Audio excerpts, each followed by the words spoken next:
conference meeting this September 6, 2022. Thank you all for being here today. Sorry for the slight delay in the meeting, just organizing after a few weeks delay. See, we have a few people sign up to speak. So anyway, thank you. We have, looks like a short agenda, so we'll see how things go today. Mr. City Manager, how are you? Good afternoon, Mayor and Thank you. Commissioners. Great to see Mr. you. City Attorney, how are you? Don't want to leave you out. Okay. Mr. Auditor, nice to see you. So let us begin with the conference meeting, and we have some neighbor presentations, and we'll begin with those. Is William Schneider here? William, come on up. Yeah, up to the podium over here.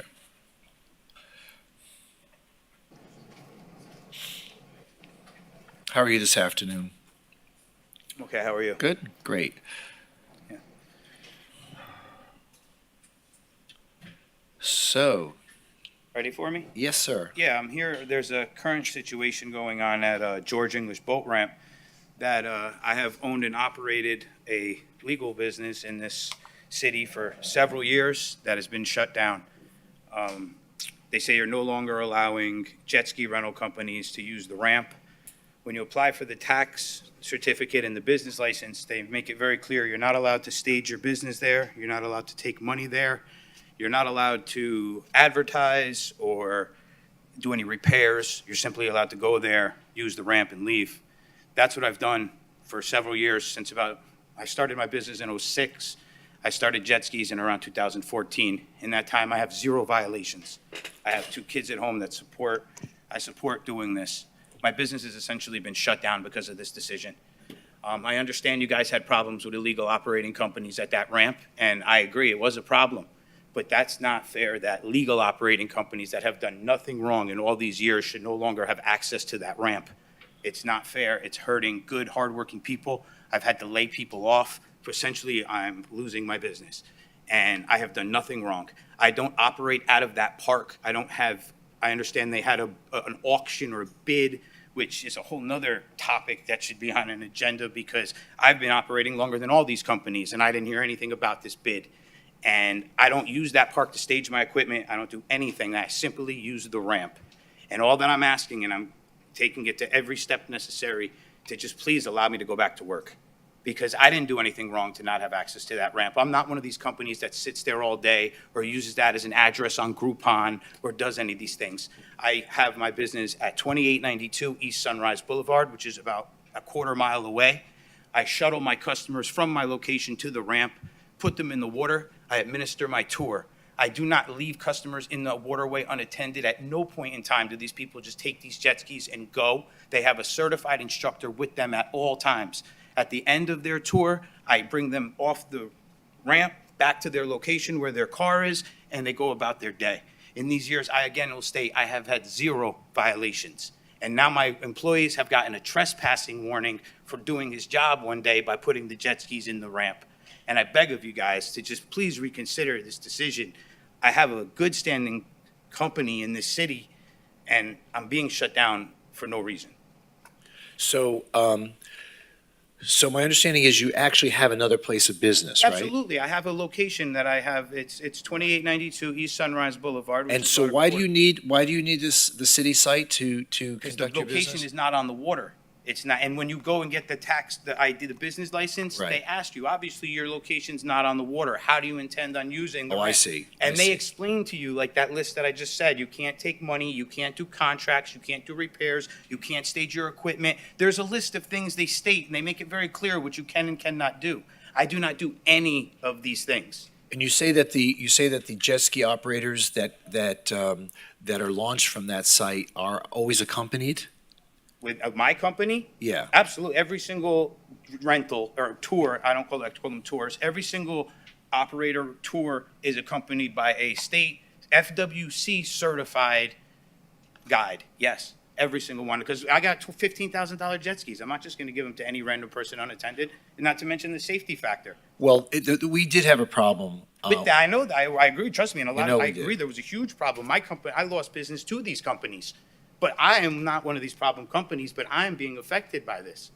So, Mr. City Manager, is that a new park policy? What is, how Extreme, did this, what I happened can there? explain. Thank you, Bill. What they did is they changed the definition of doing business as time has gone on. Prior, using the boat ramp was not considered an act of doing business. You're simply using the boat ramp. That other list of items, such as taking money, doing contracts, doing repairs, were business items. They are now considering the act of using the ramp as conducting business, and that's what they are not allowing us to do.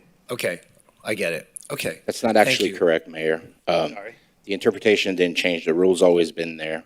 The thing is, we, as you well are aware, we had a lot of situations and a lot of problems at George English Park. They came down to basically one decision from management, both prior and current management, of, unfortunately, if you allow one, besides going through a procurement process, which we did, unless you allow one, you have to allow all the others. Well, he's saying he's not conducting business there. He's just launching. But that's the problem. None of them were conducting business Oh, there. no. They're all launching from there. They would have to just do a little bit more due diligence and actually see who's sitting there all day and who's just coming and going. It would probably, but that's the right thing to But do. the problem spend is due that diligence. we have people that were staging in neighborhoods, we have people that were staging in other parking lots, people staging in a variety of places, getting people together, and then just going to George English and doing that. And we had both a waterway safety issue, we had a safety issue with the boat ramps, we had a variety of problems that the commission wanted us to rectify. And management saw fit to enforce our rule that's been in place for a very long time, where you cannot conduct business in a city park unless you have a written agreement, and which is precisely why we did a procurement process for these types of services previously. And a bidder was awarded the contract and is on site. So this is a policy not just at the ramp, but at all of our city parks. All of our city parks, including the beach. And Alan, who's the, who was given the contract? Blue Moon. Blue Moon, to run jet ski, wave runner? Correct. Operations. They won that competitive process. And again, in addition to the things cited by the city attorney, there was a lot of congestion that prevented people that were going to do recreational use of the ramp to use the ramp. And as a result, we followed this process. And is there a number of jet skis that they can deploy at one time, or what are the limitations on that? Do you have any sense of that? From the procurement aspect of it, I'm not sure that they have a limitation because they're essentially one company. And are they does this give them the use to operate just at George English or city parks, other place, just George English? Okay. And then what's the length of that contract? Like, is that a year? Is it? Phil is available to answer those questions. Thanks. Yeah. So Commissioner, probably Pure Kermit would be able to answer as far as the length of the contract. There is a stipulation in the agreement on how many they can have there, and they also do have to have a guide that goes out with them. And Blue Moon not only does the jet skis there, but they also do the paddle boards and kayaks. So they run the total operation for the recreational type activities there at the park. Okay. And you don't know the length of the contract when that RFP would come up again for? I do not know. I know Okay. it's fairly new, within probably the last year or so. I guess there's probably a few years left, but I don't know that off. Okay. We can get you that information. Okay. So thank you, Phil. So does that make sense, kind of the No, sir, process because that's happened? I understand the whole. Yeah, speak in the microphone. Just I'm sorry. bend that I down a little understand bit. what you're saying, the whole concept, but I'm not trying to stage my business there. I'm just trying to use the ramp. When I went for this business, I licensed, and in this very building, as a matter of fact, and you sit down before they issue it, and before I invested $200-something thousand and spent all these years, they ask you, what boat ramp are you going to use? Because obviously my location is not attached to water. It's not, to say common sense is not common, but obviously I need access to water. They give you this, license and this permit. I got to pay my taxes still every month on it. But yet they're saying I can't use the ramp. I'm not trying to post a sign up. I'm not trying to put a tent up. I'm not trying to take any of the space. All I'm trying to do is you have access to the waterway. And that's what I'm being denied. And that's the huge problem. Like, regardless of that whole bid that went on for that park, that was I wish that we can Matt please be put on the agenda where other people can speak, please? Because I know there's a laundry list of people that would love to come up here and speak about that, and they're not here today because they're not allowed to speak. But honestly, it's a big problem. I'm not alone. There's several legal operating companies that you're putting out of work because of this. Like, we got kids, we got families, we didn't do anything wrong. We're not asking to set up our business in this park, and we're just asking to use the ramp as allowed. And if you guys have to police a little bit in the park to see who's supposed to be there and who's not, well, I'm sorry, but I think that's a better route than just shutting down legal operating companies. All right, so Vice Mayor, can you meet with Mr. Thornburg after our meeting and see how we can perhaps massage this policy to try I to could accommodate? suggest grandfathering in the. Wait, Hold on, hold on. Don't And then interrupt. not We're issuing talking, any further- wait, I'm I talking. apologize, sir. Please don't interrupt. And see if there's some way we can try to accommodate operators like this without interfering with our overall policy, the city. It's in your district, right? No, this is Who is this? District one. District 1. Well, that's not going to happen. It's George English Park. Yeah, George English Park, right. So, I mean, so Mayor, I'm just thinking creatively, and this would, we'd have to talk with city manager and city attorney, but so an RFP went out for one jet ski rental company. Right. So would there be interest in having a second jet ski company, or is that too much for the neighborhood, to sustain? That's just one idea There's a lot of meat on that bone. to contemplate. Enough Good for question. five You know, companies. the answer? And that may be a neighborhood outreach Right. process to say, But we is there an appetite? If so, let's, cap the number of jet skis that the second rental company could deploy. Anyway, just an idea. All right, well, I'll talk with the district commissioner on this, and let's see if we can try to figure out a way to work things out, all right? And I should be in touch with anybody. sorry, I can't How, hear you. how should I be in touch Yeah, with so somebody specifically? if you or- go, the young man who was up here, his name's Phil Phil, just wave your hand if you would again. So he's the director. I've emailed Phil several times about this. Great. Actually, I've been trying. This is relentless. This is my livelihood. You guys gotta understand. It's how I feed my kids, man. This isn't, a hobby. I understand. I'm not We want- one of these, We understand. We got it. half, companies that are just, buy some jet skis and stand. Okay. It's we a big get- deal. It's Wait, okay. wait, Well, wait, we get it, okay? I hope so. Okay, I hope so. not gonna monopolize the meeting, okay? We get it. The way We're they gonna ask the monopolize district. George English Park. You keep talking, I'll stop. okay?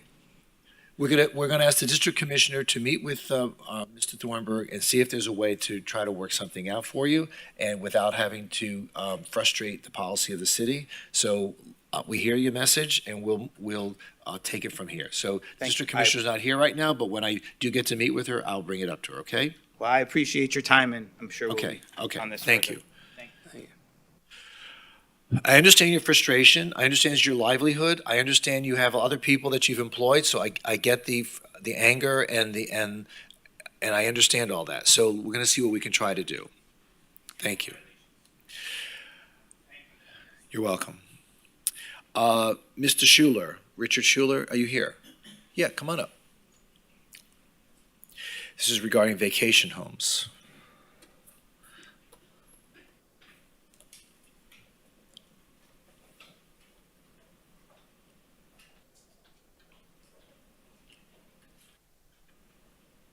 How are you, Mr. Schuler? How are you? Good. How can we help you?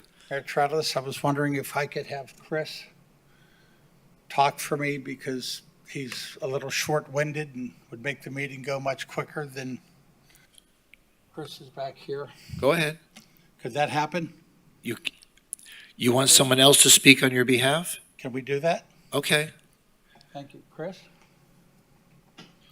He got all dressed up to speak too, so. I did. Well, it's part of my profession. I'm an attorney in town as well. Thank you, Mr. Schuler, Mayor and Commissioners. Mr. Schuler wanted to be able to express to the mayor and the commission here today some of the extreme invasions of his quiet enjoyment of his property he's experienced over the past 4 to 5 years, which is directly attributable to the short-term vacation rentals that are going on within his neighborhood. His neighborhood is in Edgewood, which is in District 4, I believe. He has documented this personally through emails and photographs, and I believe he's circulated those to Mayor yourself as well as others who have jurisdiction over these issues, including the authorities, the police, and those charged with essentially enforcing the rules on the books. One of the reasons Mr. Schuler wanted me to speak here today was, more than anything, he didn't want to come in here and air dirty laundry, make this a he said, she said, and this is what they did, and this is what he experienced. We think that's already been established and documented. He's more interested in getting a solution. One of the things he's heard in response to his complaints is that there simply is not enough internal documentation regarding his complaints for there to be any follow-up action or enforcement activities and so forth against what he believes are the offending owners. So what are give me an example of the nature of the complaint. Is it noise? Is it traffic? Tell us a little bit. Pretty much all the above. So he's explained to me that there's been a party house, essentially. It was purchased by a non-resident owner who operates it as a strictly short-term rental property. And this property is located very close to his. He says there are party lights surrounding the property going on basically 24/7. There's loud music which continues on essentially till dawn. There are anywhere from 10 to 30 people at the property at any given time. What's the address of this property? 1237. Southwest 28th Street? 28th. Okay. And when he does call in the complaints and he does do, his part on this, the responding authorities don't actually contact him. They go directly to the offending property, quiet it down, and then they leave. And then 20, 30 minutes later, they're back up and operating again. And what we're hearing as far as not being able to enforce this or getting any more traction out of this is that visit didn't result in any significant paperwork documenting the problem. So let me, jump in. So Richard, I'm sorry to hear this. Ben over here. Yep. Sorry to hear this. You're not alone in some of the challenges faced. There's multiple steps and processes we can take to enforce our laws and document and so forth. There's times where we miss something and so forth, and that sounds like that might have happened. So what I'd like to do, if you're open to this, is we'll work together. We'll work with city manager and we'll make sure that not only is documented, but appropriate steps are taken for enforcement, place some extra emphasis on this. And I think we can get some good direction on this. Does that sound good? Is this your cell phone number in here, Richard, on the application? Ends in 1836? Okay. I'll be in touch with you. Our team is already, I'm sure, working on looking at this right now. So if that sounds good. Yep, absolutely. Fantastic. Yep. Again, thank you for You your got it. time, and he's here for a solution. Yeah, Yep. can I just say one thing? And Absolutely. it's great that the vice mayor is trying to help here. Keep in mind, as you know, the state legislature has tied our hands completely on vacation rentals, period. This commission is on record, we do not like vacation rentals. The previous commission is on record, we do not like vacation rentals. The problem is that the state legislature likes vacation rentals. So we cannot make any laws that interfere with the duration or frequency of a vacation rental. That doesn't mean we can't have our own rules, and we have a litany of rules, as you know. But enforcement is the question, right? And I hear you. And if we had a cadre of 100 enforcers, we still would not be able to keep up with the violations that people are so disrespectful, especially since so many people are buying real estate in Fort Lauderdale simply to market them as vacation rentals. And it happens in every neighborhood. You can't just say it's one over another. It's not just the working class neighborhoods or the super rich neighborhoods. It's happening everywhere, and it's not fair. I have them on my own street. Of course, I have walked up to their door and have told them to quiet down personally. I said, if you don't listen to me, I'm going to call the enforcers. And there's inconsistent results. I feel very bad for your client. But I hope the vice mayor will be able to work with the owner and figure out a way to try to, prevent this from happening again. All right? So thank you, sir. Absolutely. Mayor, appreciate the comments and the feedback and the assistance. Okay, thank you. Is Ray McElroy here? Hi, Ray. Come on up. Were you speeding or are you complaining about other speeders?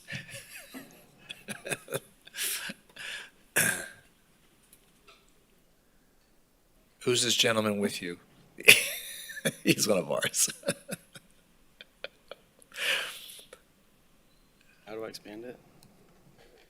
Oh, do you have something on the screen that you're going to show us? Yeah, can you see it?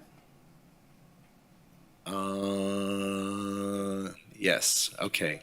3 minutes. Okay, thanks everyone for being here today. Thanks for the time. Speak into the microphone. Thanks everyone for being here today, and thanks for your guys' time. Hope everyone from the audience pulls some information from this. I want to talk about dangerous by design, why we need safer streets and how to do it. Too much of the onus and the blame, all the way from the county to the state, is on the person driving or on the person walking or biking. But statistically, we're seeing the stats are really violent, and it's being shown over and over that it's the engineering design choices that are being made that are leading to these causes.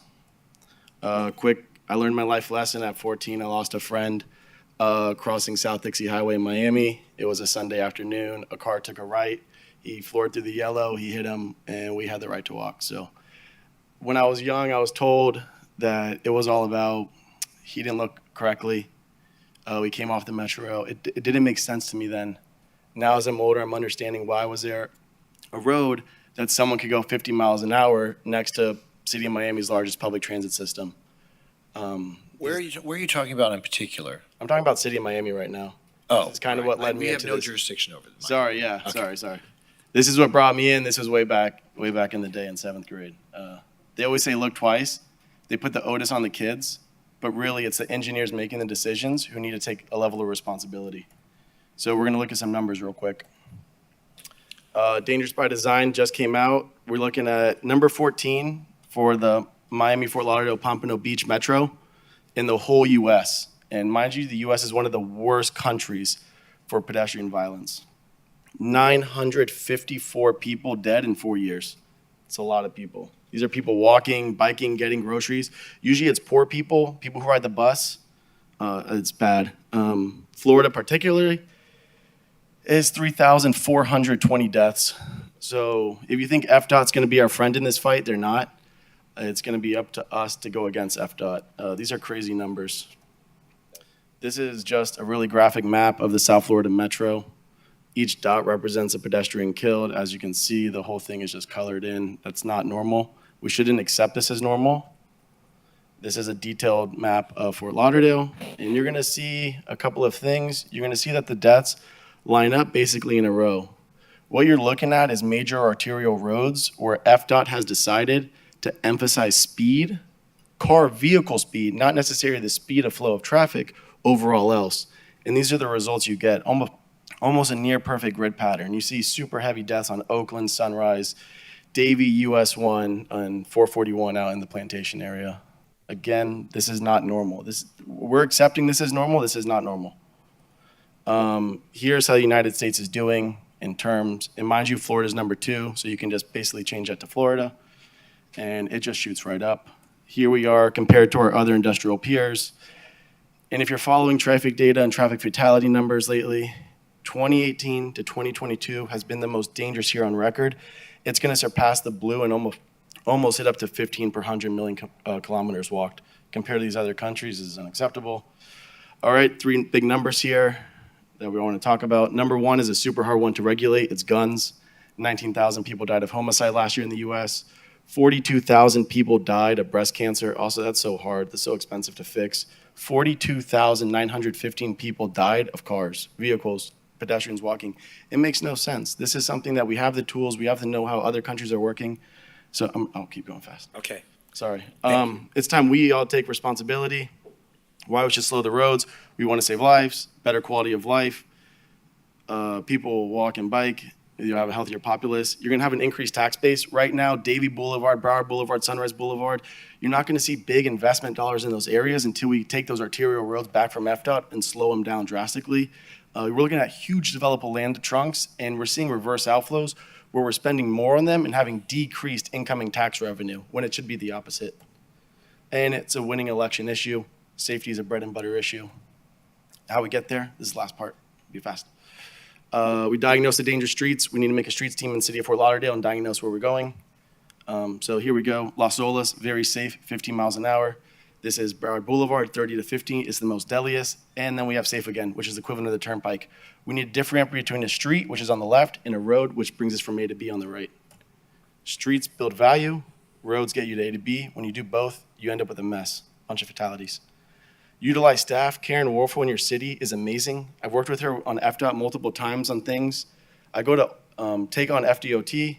Please push harder against their speed at all cost mentality. I go to every single FDOT meeting that basically is in City of Fort Lauderdale. I'm the only one there. There's multiple meetings held in the City Hall. I'm the only one there. It's actually surprising. There's multiple issues. I've emailed, I mean, my email count must be in the hundreds between a big project, which Robert was here to see this today, about a big project they're doing with the Sunrise Interchange right next to McDillon Eye. You're going to end up with a kid hit. They're decreasing the sidewalk lane width, and they're increasing the amount of lanes. Okay, I'm going to have to, yeah, That's you've it? used up All your right. time. So Speed ordinances. This is important stuff. it is It's very easy to important, fix. and it's not like you're the first person to bring it to our attention, and it's not like we haven't discussed this before. But let me just respond this way. We work together with the Metropolitan Planning Organization, MPO, which is a federally funded transportation organization, in which we try to establish safe streets, complete streets, which allow us to provide for a lot of the aspects of design that you speak of.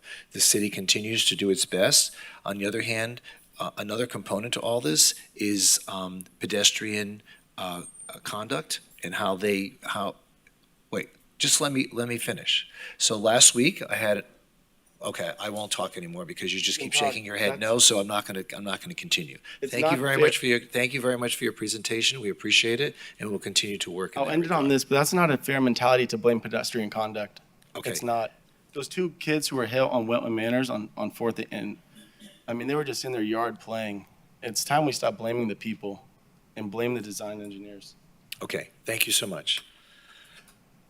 Mike Millette, are you here? Michael Millette? Okay, that was our fourth presentation. So those are all of our neighborhood presentations. Thank you all for being here this afternoon, and we'll begin with our regular agenda. Conference report, CF1, quarterly investment report for period ending June 30th, 2022. Hello, Susan. Good morning, or good afternoon, Mayor and Commissioners. I'm Susan Grant, Assistant City Manager and Finance Director, with the quarterly report as of June 30th for our bond portfolio. The good news is that we're pretty much break even, so which is the best returns we've had so far this year. I've gotten a You need chance to be to more look. aggressive.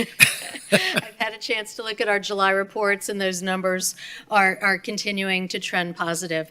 We do have our investment advisors here from PFM, Richard Pengelly and Scott Sweeten, and Richard's going to give a market update.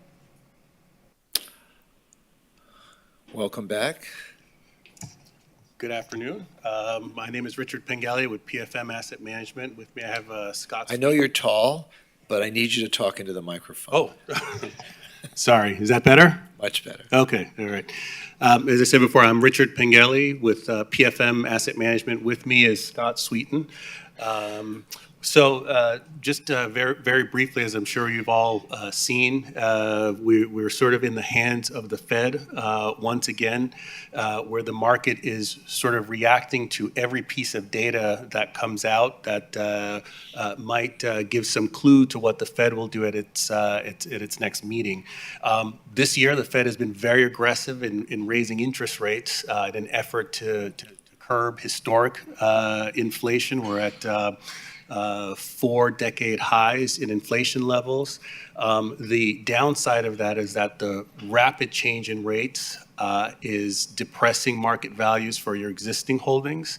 But the positive side of it is that we are now able to invest at interest rate levels that we haven't seen since before the financial crisis. So you have to go all the way back to 2007 before you see the kind of short-term yields So what that we have kind of today. return do you think you can promise us over the next 2 quarters? I'm sorry, say it again? Let's get to the meat of the matter here. Yeah, well, I mean, we are now back into the 3 and 4% range, which, you know, compared to your equity portfolios and things like that is not substantial, but for short-term fixed income, cash investing, it's much better than the near zero rates that we saw in the post-pandemic time period. So we are happy as your investment managers in this kind of environment and happy for the outlook. I guess that answers my question. You're saying it'll do better than the equity investment because now we're seeing investment rate interest rates that are 3 or 4%. So we're going to see maybe 3 or 4% return, That's the world we're in. That's what we'd expect, yeah. and that's limited risk investment, right? Yes. Okay. Any questions from the commission? Okay, thank you, gentlemen. Thank We you. appreciate it. Mayor, I just had a question on the neighborhood presentations. Go ahead. If that's all right. Greg, I'm take a look at the neighborhood presentation. I'm going to say their applications for if someone wants to apply to speak. And so what I'm seeing, so just take a look, for example, for NP4, it looks like it's a handwritten, so either the applicant or a member of our staff kind of filled that in, right? Does that look like what that is for NP4? This is from Michael Millet's? Sorry, This from is- Millette. Yeah. Yes. And then go back to the one NP3.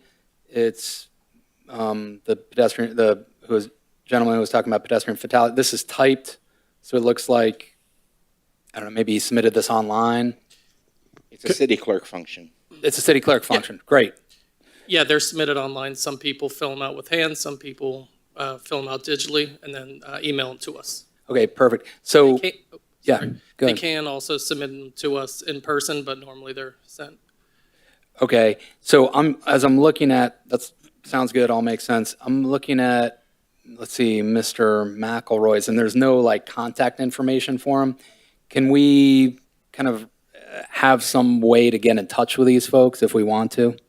Yeah, I mean, for certain ones, I do have their email address because they, Okay, so I think that we should kind of require some way to get in touch, whether it's an email or Sure. phone or something, for all these folks, whether they do it online or in person. So, great. Sorry, Mayor, I just wanted to No problem. make sure Okay. if any of us want to follow up, you can do it. with any of these folks. You Okay, gave great. Rufus a Thank little you. bit more time to make his presentation. Right, exactly. CF2, Fort Lauderdale Executive Airport Lease Compliance Audit. Pat Riley, Interim City Auditor. Yes, sir. Good afternoon, Mayor, Vice Mayor, and Commissioner. The City Auditor has performed a Fort Lauderdale Executive Airport lease compliance audit. The objectives of the audit was to determine if selected airport vendor leases complied with the selected provisions that we took a look at with the contracts. We looked at lease compliance for various of the provisions in the contract, looked at all fixed base operators, and it comprised 18 leases, which covered 60% of the total revenue of approximately $9 million annually from the rent of earned on the leases. We identified 7 findings and 7 observations. Some of the findings really related to improving policies and procedures and tightening up internal controls over the lease management. And, we think there's a lot of, good things that are happening there, but we just felt there's some tweaking things that could help operate some of the internal control strengthening procedures in there. The airport is the 5th largest, I believe, general aviation airport in the state, and the revenues and the operations by Rufus and Carlton, it has a very good record, but we just feel like some of these recommendations that we made will improve things. So I could go through the recommendations and observations, or I can just leave it open for any specific item you want to discuss. Well, I mean, are any of the operations currently conducted in any way compromising the sustainability and viability of the airport? No, we're just strengthening things that, may not come up in the normal operation of lease management that we think it can improve. And And we think a lot of things, there's been a lot of changes now with some software they've picked up that will improve, and there was a change in how we handled the collections, the receivables of the leases. One thing we do recommend that most of the lessees pay by check, and we think it would be a good control to have it electronic payment as we do with a lot of our procurement vendors. So that would be a good control that would strengthen. There's around $700,000 a month in rentals, and there's other sometimes additional rental income that occurs from various issues that you really want to make sure that there's kind of a check and balance to see that what's expected that might be more than the regular lease agreement that should be coming up. And there's a lot of different things that on these long-term leases that you need to within, like, say, the 10th year anniversary, there's market adjustments to it that change the lease amount. So those need to be aware that those changes are made. So we kind of tweaked some ideas there to help them. There was an issue on how to determine the fuel income that we receive, which is the second largest income of the airport. And last meeting, they tweaked the language of the lease so it's more clear. There was an issue of when when the price kicks in, and is it, for example, there's 500,000 gallons is at a certain price, and then after that it's 3.5 cents per gallon. But it was questionable if it read each month you revert back to zero and start over with the 500,000 at 5.5%. But the airport for many years has always done it the other way. So they just said, well, I said, just make it clear that if that's the way it's supposed to read, because it doesn't read like that in the lease. So those are a couple little observations that we tweaked we felt that would be helpful for the airport. Are there any chronic delinquencies with any of the tenants at this point in time? No. Are there any chronic delinquencies? No. No. So everyone's paying up. Everyone understands their obligation. Okay. All right. Any other questions? All right. I just Thank wanted you. to thank Mr. Riley. I thought it was a really thorough report, and I just say thank you. Thank you so much. We appreciate it. Okay, moving on to old new business. Business one, federal funding opportunities update. Mr. City Manager. Yes, we have a presentation for you on updates coming from the MPO. And I'm going to ask Ben Rogers to come up and introduce the item. Greg, on CF2, I just want to make sure for the record we did correct that, Cam, so it says District 1 for the airport. That's been corrected, David? Yes, we will follow up on that. Okay, thanks. Thank you, Commissioner.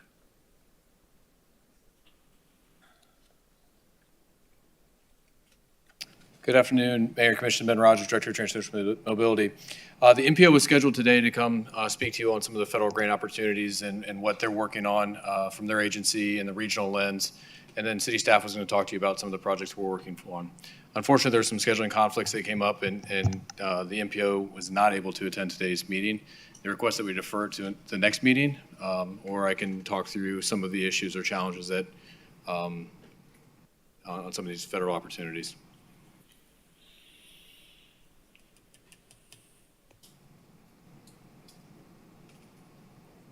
Mayor, I think it, I'm not sure. What's your question? no, I just think that we should just wait 2 weeks so MPO can be here so we can ask all the questions we have. Yeah. I agree. And I see that this particular presentation is really limited to kind of these smaller programs. At some point, I think the city is going to want to have a conversation regarding the larger funding opportunities. I think we've been emailing back and forth, like doing the engineering and design grant application for the train tunnel and so forth. So I know there's a lot of work that goes into what you're doing with regard to safe streets and complete streets. The gentleman that spoke about pedestrian safety, I know you're working aggressively at trying to reconfigure a lot of the infrastructure that we have here in the city. Does anyone have any questions with regard to the presentation that's part of the backup? I do, Mayor, but I'd just rather wait till MPO is here to dig in. Wait until what? Wait till the MPO is here Yeah, to dig okay. in All right. on All some of right. the stuff All I right. have. Thank you, Ben. Perfect. Thank I you. move to defer till, Well, we don't need to move. we don't move it? We don't have to defer it? We can just defer it. Okay, cool. We Thank will you. do that. Okay, business two, update on public-private partnership negotiations for the water plant replacement. Good afternoon, Mayor and Commissioners, and we wanted to give you an update on the efforts that are being done right now on the water treatment plant, public-private partnership. And for that, we have ACM Susan Grant and also Director Dodd that will relay the latest developments. And Alan, can you speak to the public about why we're doing this with a private entity, and partnering with a private entity versus doing it ourselves? I'm getting some email chatter about how we're selling the city down the river, that we're exposing the community to much higher rates than if we were to build the facility ourselves.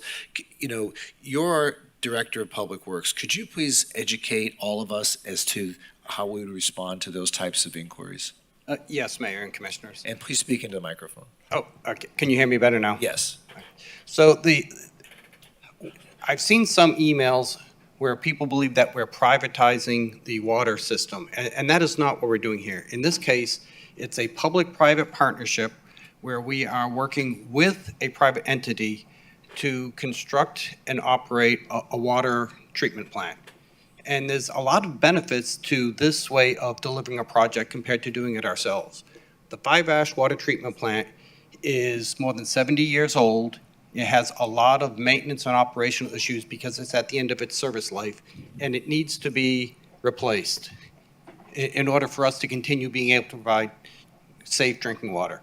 There are a lot of complaints about color and other factors with the water that we produce, which is just based on the technology that we're using is 70-year-old technology, and there's better ways to produce it now. And so the presentation, and as we're talking through this agreement, it's really about how do we deliver on new infrastructure to continue providing those services. A P3 transfers some of the risk associated with the project to a private partner, in this case, IDE Ridgewood, where they are taking on the responsibility to construct the plant by a certain time and then to make sure that it operates in a certain way. If we were to start right now to build a plant, it would take us a longer period of time and the cost would increase, and any changes due to inflation or other factors, the city would bear 100% of that cost. If we enter into a P3 agreement, it will lock in the costs associated with building the plant and with operating the plant over the period of operation for that time, so that it's known what our costs and requirements will be. In doing that, we will continue to maintain operational control over it as part of our water system. It will still have to meet our operational, our regulatory requirements for water quality. We will still have to submit the same sampling protocols and responsing or back to the Florida Department of Environmental Protection to satisfy their requirements. It will still be manned by city employees, and the plant itself will be owned by the city of Fort Lauderdale. However, if it breaks, if there's a major malfunction that happens in the plant during this time, the P3 entity takes on the risk and the costs associated with repairing it and keeping it operational during that time. So it's a way that we are sharing the risk with them, guaranteeing that we can deliver on our requirements to provide safe drinking water, and getting us the infrastructure that we need without having to burden ourselves with the entire cost of it immediately. So, Mayor, can I just ask a clarifying question, make sure I'm Yeah, go ahead. So, great, Alan. Thank you. That all makes sense. So can you just give us again the definition of what does privatizing the utility mean? And then again, what alternatively, what we're doing? Well, privatizing is when you will give a plant, or they would provide a plant that is owned, manned, operated by them. And all we would do is we would receive water at an established cost, but we would have no authority or responsibility over how it is operated. But aren't And they we also would have no using city control. employees, current city employees? That's the deal, they're gonna be using current city employees to staff the operation? Yes, they will. Okay. That falls under all of the city's collective bargaining agreements, and ultimately it would be a city decision on how we manage those employees, even though the plant overall is operated by the P3 entity. Right. And again, Alan, just so I'm clear, so privatizing is the plant is owned, operated, and manned or employed by a private entity, right? Yes, and okay. all we are doing is we are buying water from them. No different than if you went down to Costco and bought 20 pallets of water. Yep, and we're buying water from them. Okay, so that's privatizing. We are What not we're- privatizing Right. the water plant. That is What we're correct. doing is what? Just to, again, using that framework. What we are doing is entering into a partnership with a private entity to jointly build a plant. Jointly build, so building yes. it with them? Yes. Is that how you describe it? They will have the lead for construction of it through the entity, but we still have input and involvement in the design of it. As it's being operated, our employees will operate it. We will work with them on how it's being operated and making sure that we're satisfying all of our requirements. But the plant is part of that, but the city is still involved with the day-to-day operations. And ultimately, we are paying for the water itself that's being produced, no different than if we were producing it and we had to pay the bills. But in this case, we're doing it through a partnership with a private entity. Great, so let me see if I'm hearing this right and explaining it right. So we're entering into a partnership, basically. We will jointly build and jointly design the water plant. So far, so good? Yes, and they are primarily building it. We are just providing input as to the design.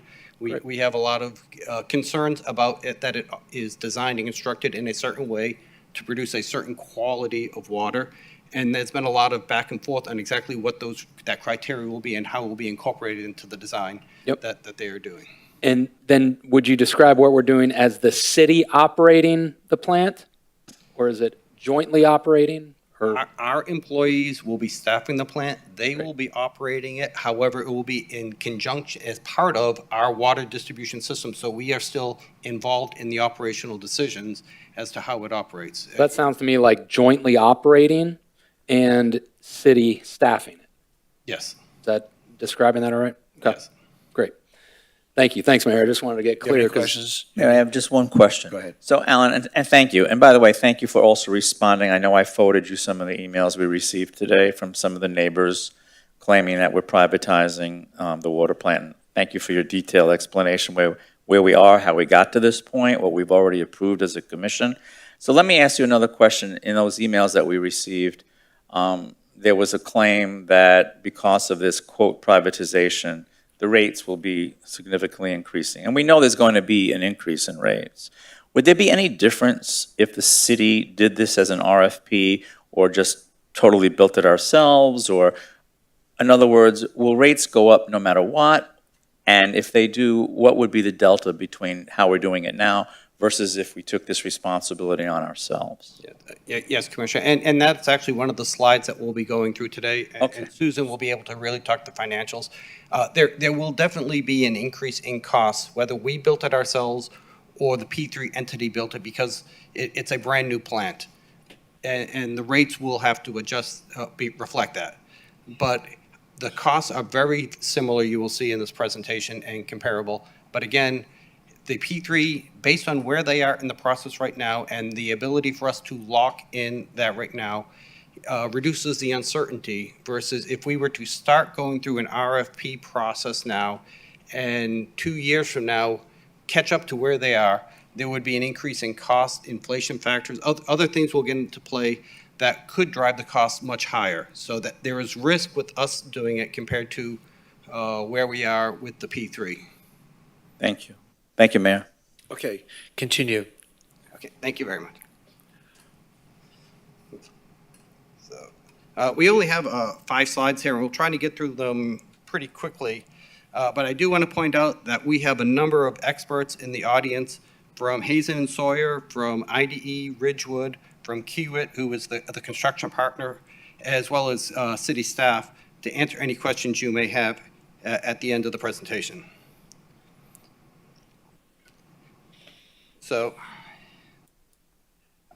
I think you are all aware of how we got to this point. In March, we ranked unsolicited proposals. We had 4 proposals, and it was decided to move forward with negotiation with ID Ridgewood for construction of the water treatment plant at the Prospect Lake Wellfield.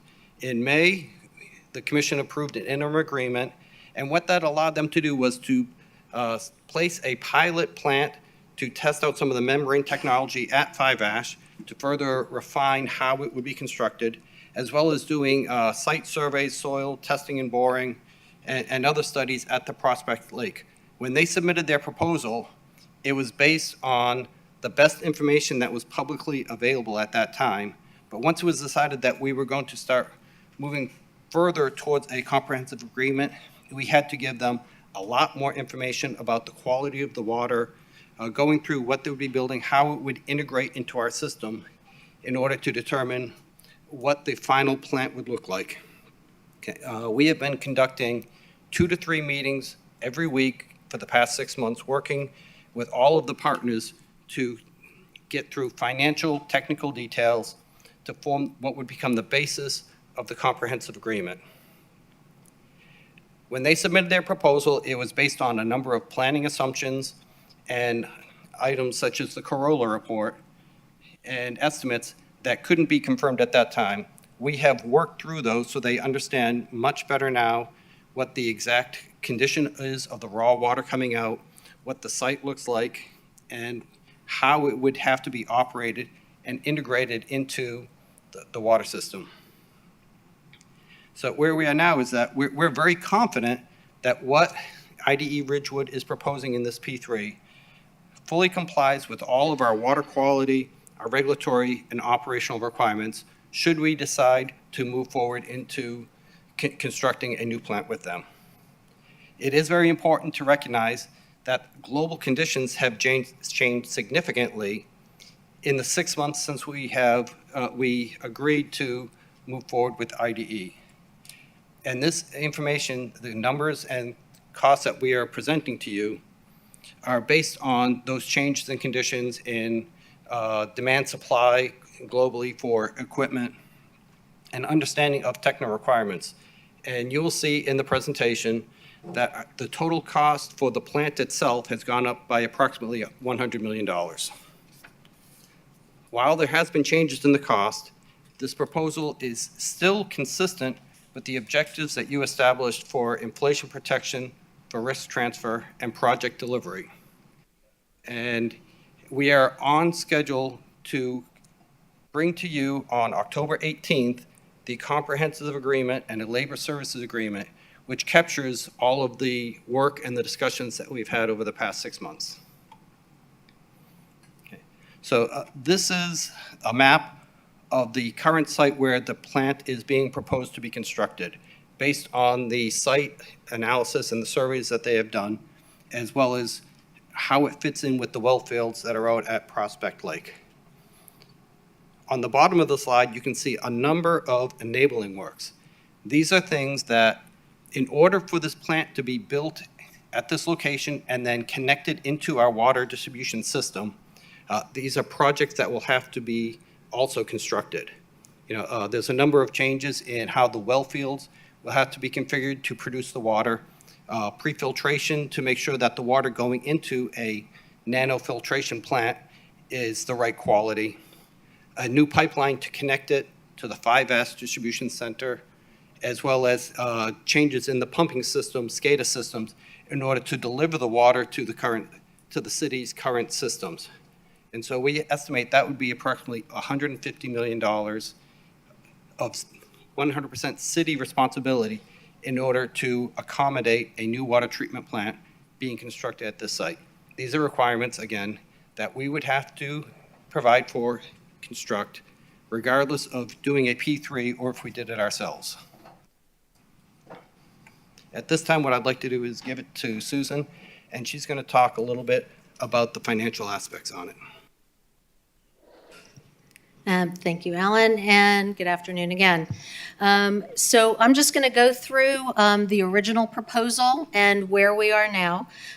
If you look at that first row going across, our original proposal, which was from December of 20, was basically $3.30 per 50 million or per million gallons, which equates to about $60 million a year, and that was a 1% change per year over the life of the contract. That was reflective of a $385 million plant. If you remember, we had Stantec do a presentation and showed you what that looked like from a rate perspective. And over a 10-year period, that equated to 116%, which would take their average water bill to $66 a month. What we're looking at right now, and we talked about a revised proposal, the costs have gone up $100 million. So now the capital cost of the plant is $485 million. And as Alan mentioned, there's $150 million of enabling works. And those would be required if we did the plant ourselves or if we do the P3. So that would be required either way. Because of the increase in costs, we've sat down with the P3 proposers and talked about ways to have a lower impact on our ratepayers. And as a result, what we've negotiated is that the city would finance 75% of that capital cost of the $485 million, as well as all of the enabling works. In addition, we talked about carving out chemicals that were included in their proposal that would allow the city to use our economies of scale because, as you know, we run another plant and also save on sales tax because we wouldn't have to pay that. So under this new model, the average water bill, instead of being $66 a month in year 10 in 2032, would be $73. And that is a 139% increase as opposed to the 116. Notice on that one side, though, we talk about it being delivered in 42 months. The question is, hey, if we did this alone, what would the cost be? And, you know, we have to go on the assumption that the capital costs are the capital costs. So that $485 million is still the cost for us, although, as Alan mentioned, if it takes us longer to come to a contract, that amount would likely increase. The $150 million of enabling works are still there, and the city would still pay chemicals. If we did this on our own, the rate increase would be smaller, 133%. Versus the 139, but the average water bill at year 10, which is 2032, would be $71 a month versus that 73. So a small difference of $2 a month on an average ratepayer, but that the water plant did come sooner. Just one thing to note, this assumes that we're doing level debt service with all of the city's debt. There are ways to backload some of that or wrap the debt, which would have a lower impact on ratepayers in the early years. We won't be able to kind of nail that down until we get all the numbers and get the financing together. But again, this is our best estimates at the time with the P3 versus us going it alone. And I'm happy to answer any questions. I have a couple questions, but Vice Mayor, do you have any questions? Sure, Mayor, a couple, but you can go ahead, or you want me to lead with them? Okay. Thanks, Susan and Alan. Couple questions. One of the, I think, real positive attributes of the ID Ridgewood proposal was limiting the exposure the city has in terms of costs and inflation and rising costs. Correct me if I'm wrong, but that limitation, that ceiling doesn't go into effect until signed. Until we hit the comprehensive agreement, yeah, Exactly. and then at that point, it's a guaranteed price. Right. So, in other words, in a wonderful world, if we had signed this, if we were able to sign the comprehensive agreement a little bit earlier, possibly we wouldn't be at 485 as CapEx, right? It would Correct. probably been a little bit lower. Why I'm saying that is I think there's, and correct me if I'm wrong, but I think there's an advantage to, you know, continuing to move expeditiously through this process so that we have that ceiling put in place as soon as possible by signing the comprehensive agreement. Is that fair? Absolutely. And just so you know, staff, as Alan said, has been working continuously Yeah. since the commission ranked those. As you can imagine, especially on the operational and technical end, there are a lot of things to go through. Right, absolutely. So Mayor, I just bring that up because I think that's another reason why we want to continue moving forward as soon as possible, because again, we will have that ceiling put in place, which benefits all the taxpayers. And then Susan Allen, I mean, the thing that's coming into my mind too, is I've been watching with horror and sadness is what's been happening in Jackson, Mississippi. And I know it's different, but again, emphasizing the importance of effective infrastructure and so forth. Is that? Yes. Are there any other, and the idea of city direct paying for chemicals to eliminate sales tax, great, makes all the sense in the world. Is there anything else we can direct pay for to reduce that expenditure from materials and so forth? Yeah, and we are direct paying electricity, so that's already Electricity. incorporated Okay. into this. I think we've hopefully left no rock unturned. Okay. All right. Great.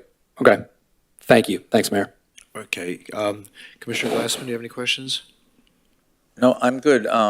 Again, just one question, and we went over this on our pre-agenda staff meeting, because people asked me about this when the proposals were first made. Obviously, there's an increase now that we're seeing over the proposals, so in your estimation, is that fair? So, we do have consultants, the owners' reps that are representing the city, Hayes and Sawyer, in this, and I'll let Alan, because we asked them, hey, what do you think about these increases in costs? Yes, and we do have Hazen and Sawyer here. That was one of the questions that we first asked them is the cost about right? And so they used the Corolla report, escalated those costs to today's dollars, and looked at what the cost would be. And within the margin of error, based on a conceptual design for what it would be, it is about right. We can't compare apples to apples because we don't have a design that is 50, 60% along like IDE Ridgewood has. But based on the Corolla report, our understanding of the requirements, escalating those factors, it is definitely within the margin of error equivalent in cost for us to do it. Thank you. Alan, thanks for your work on this. I know this is a big undertaking. Do you have what you need to continue to move this forward from a resource, staffing standpoint?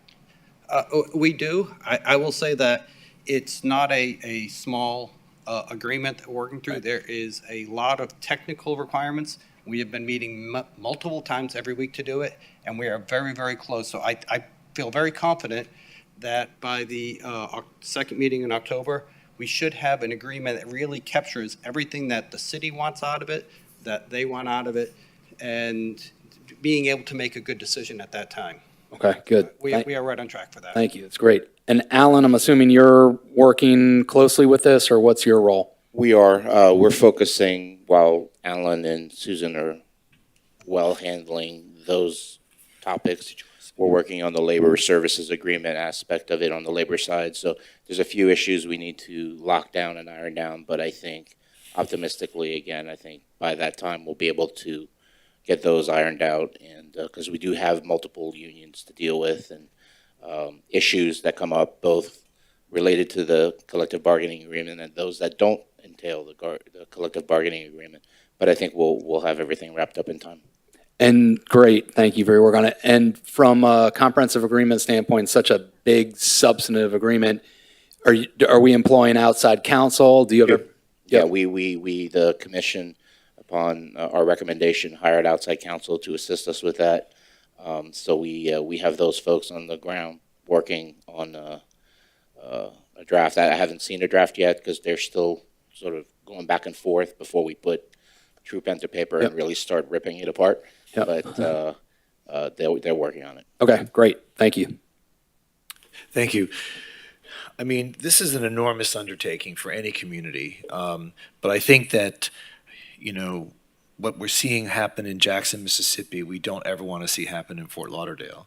And one of the particular incentives for us as a community to try to move forward on this project, of course, is to try to be weather resistant. We know now through all the reports that our current system could not withstand a major storm. And imagine the city being without water for weeks. That's happening in Jackson, Mississippi. My heart goes out to everybody in that community. And let's be smarter in our community that we anticipate the need and continue to move forward. From what you had told us is that the party with whom we are partnering, IDE Ridgewood, has already begun the process. They're already in design. They're already moving forward with this, as would be consistent with our original approval of this project and our approval of them as the working partner. So I'm excited to know that we're finally moving forward on this. And I see on slide 4, the staff continues to recommend the P3 structure because it has multiple benefits. Number 1, long-term inflation protection. Number 2, construction and operations risk transfer. And 3, the timeline for delivery, which according to your chart is at least 2 years sooner than we would otherwise have gotten it if we've done it on our own.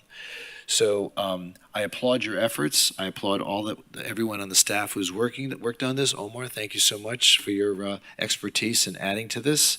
And you know, I'm excited about moving forward. I know it's going to take a few months before, 42 months before we still see anything.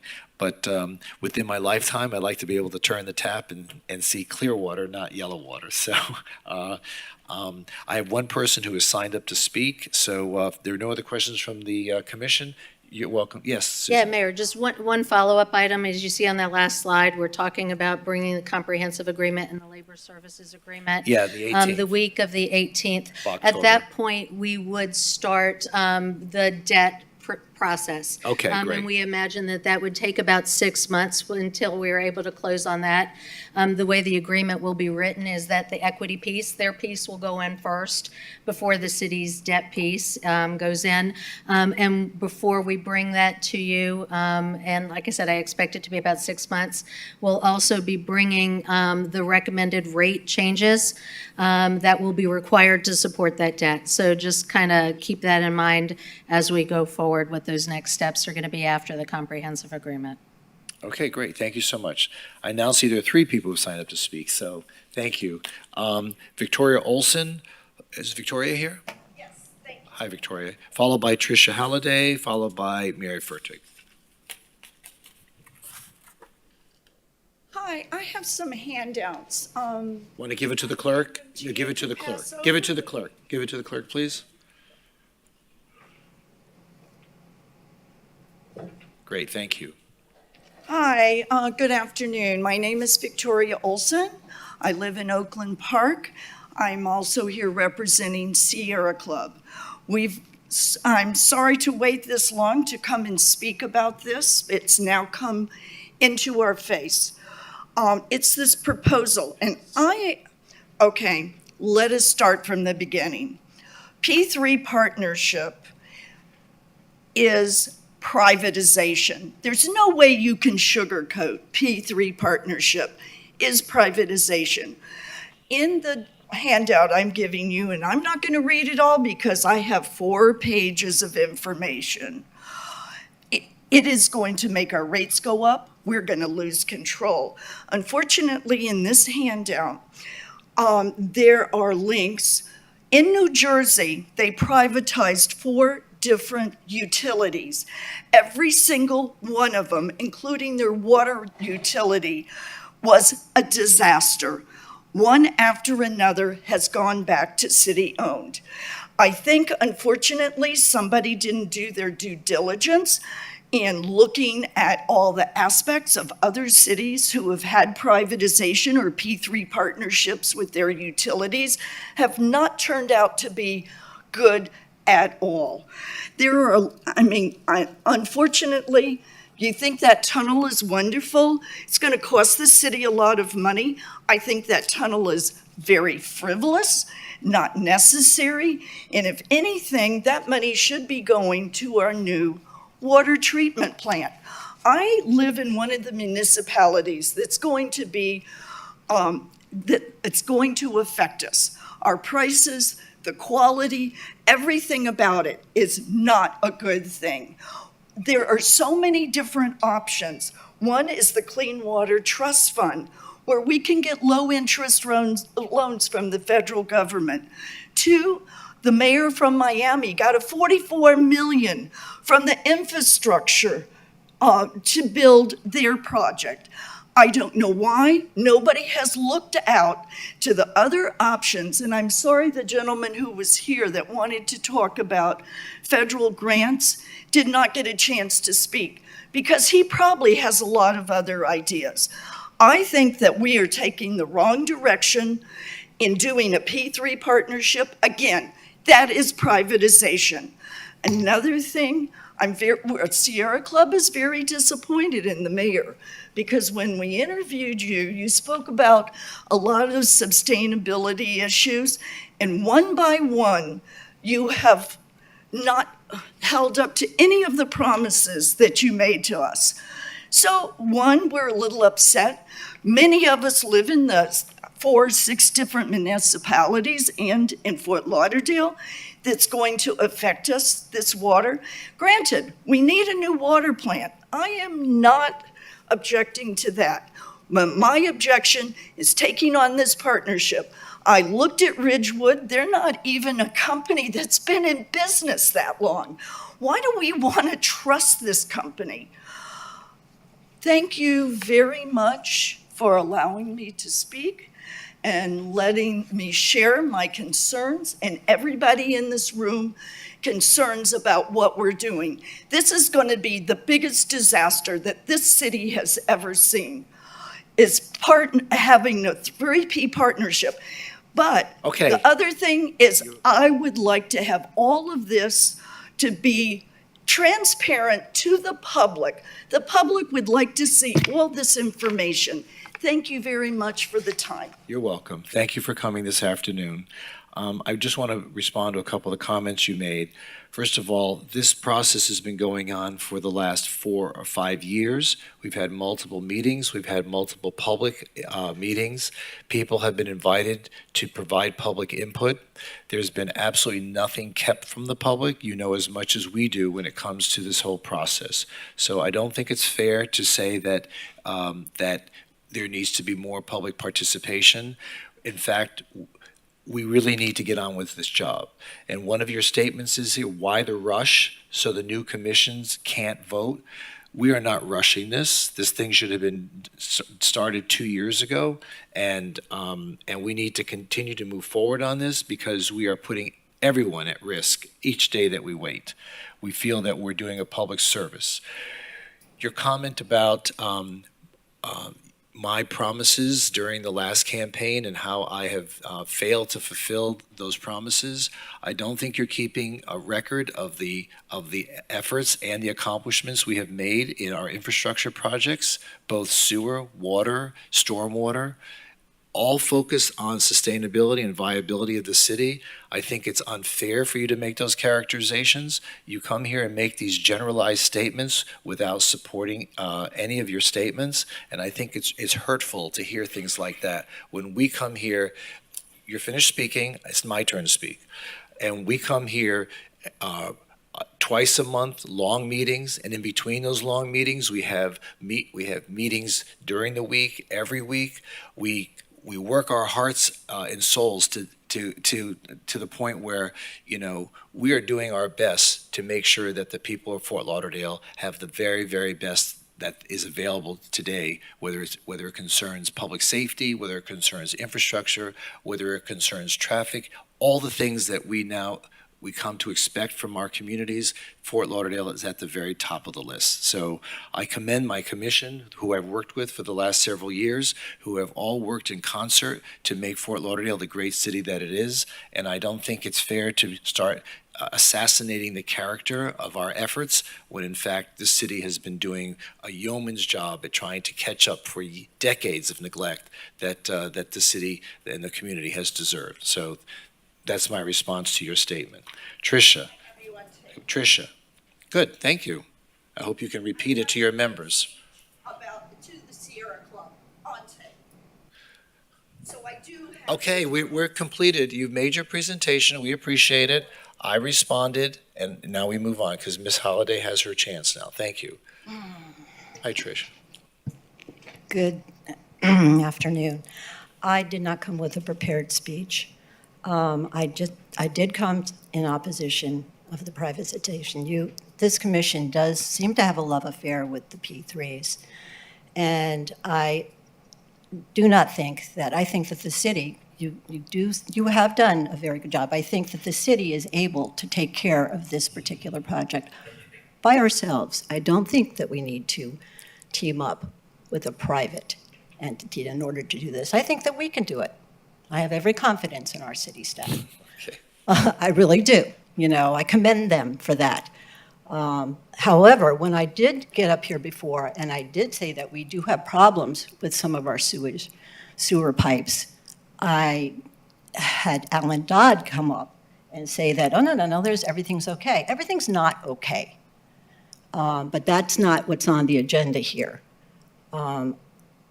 I will sit here and I will say that I do oppose it. I think that we can do it better and cheaper. And you had the infrastructure task force who was against this. Going ahead with this. Do you have available to you a study that will show to us? Because I'm all open to ideas. Okay, I'm not married to one idea over another. Do you have data or information that you can share with us that can tell us that supports the opinion that you just came up with? Well, I think when the original plan came out, when they first came with their first proposal, possibly it might have been a good idea. But since then, when they came back, I think the city can do everything that they're doing. Well, do you have data to show that could happen? Because our staff, who is the city, has come to us and said you have data? I don't think that you're going to have the data until probably right before the weekend beforehand. That's what we get. We don't get data until right before. The public doesn't. Tricia, the data has been provided to us over the last 3 years. We've been following this process throughout all those many months. We've had open public meetings. Everyone has had the opportunity, who's been tracking this project, has had the opportunity to see the same data that we have seen. There's nothing secret about this process. Oh, I know I don't know about that. I don't know what. Well, you think we're holding back, that there's secrets here? Yes or no?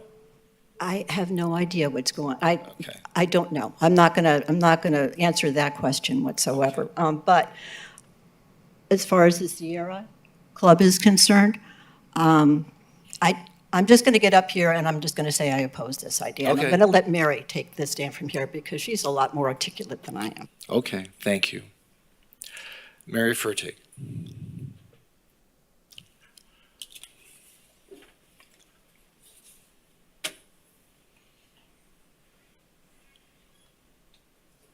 Well, I don't know that I'm a lot more articulate, and I don't really have that much to say, other than Lauderdale Tomorrow, a community of residents dedicated to preserving the city of Fort Lauderdale by ensuring its sustainable future, asked me to come to you today and tell you that after much discussion, after reviewing the PowerPoint attached to your agenda, after doing the math associated with that, after having observed the meetings, including the meeting where you adopted this in March, where numerous members of the infrastructure task force asked you to take a different path.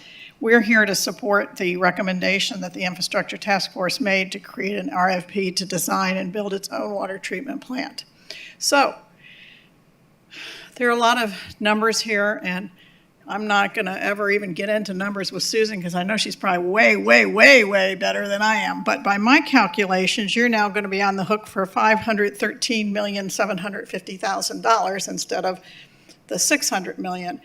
And yes, you're going to save a little bit on water fees, but then you're going to be financing $513,750,000. And so I'm just assuming that we might have to pay some costs for that.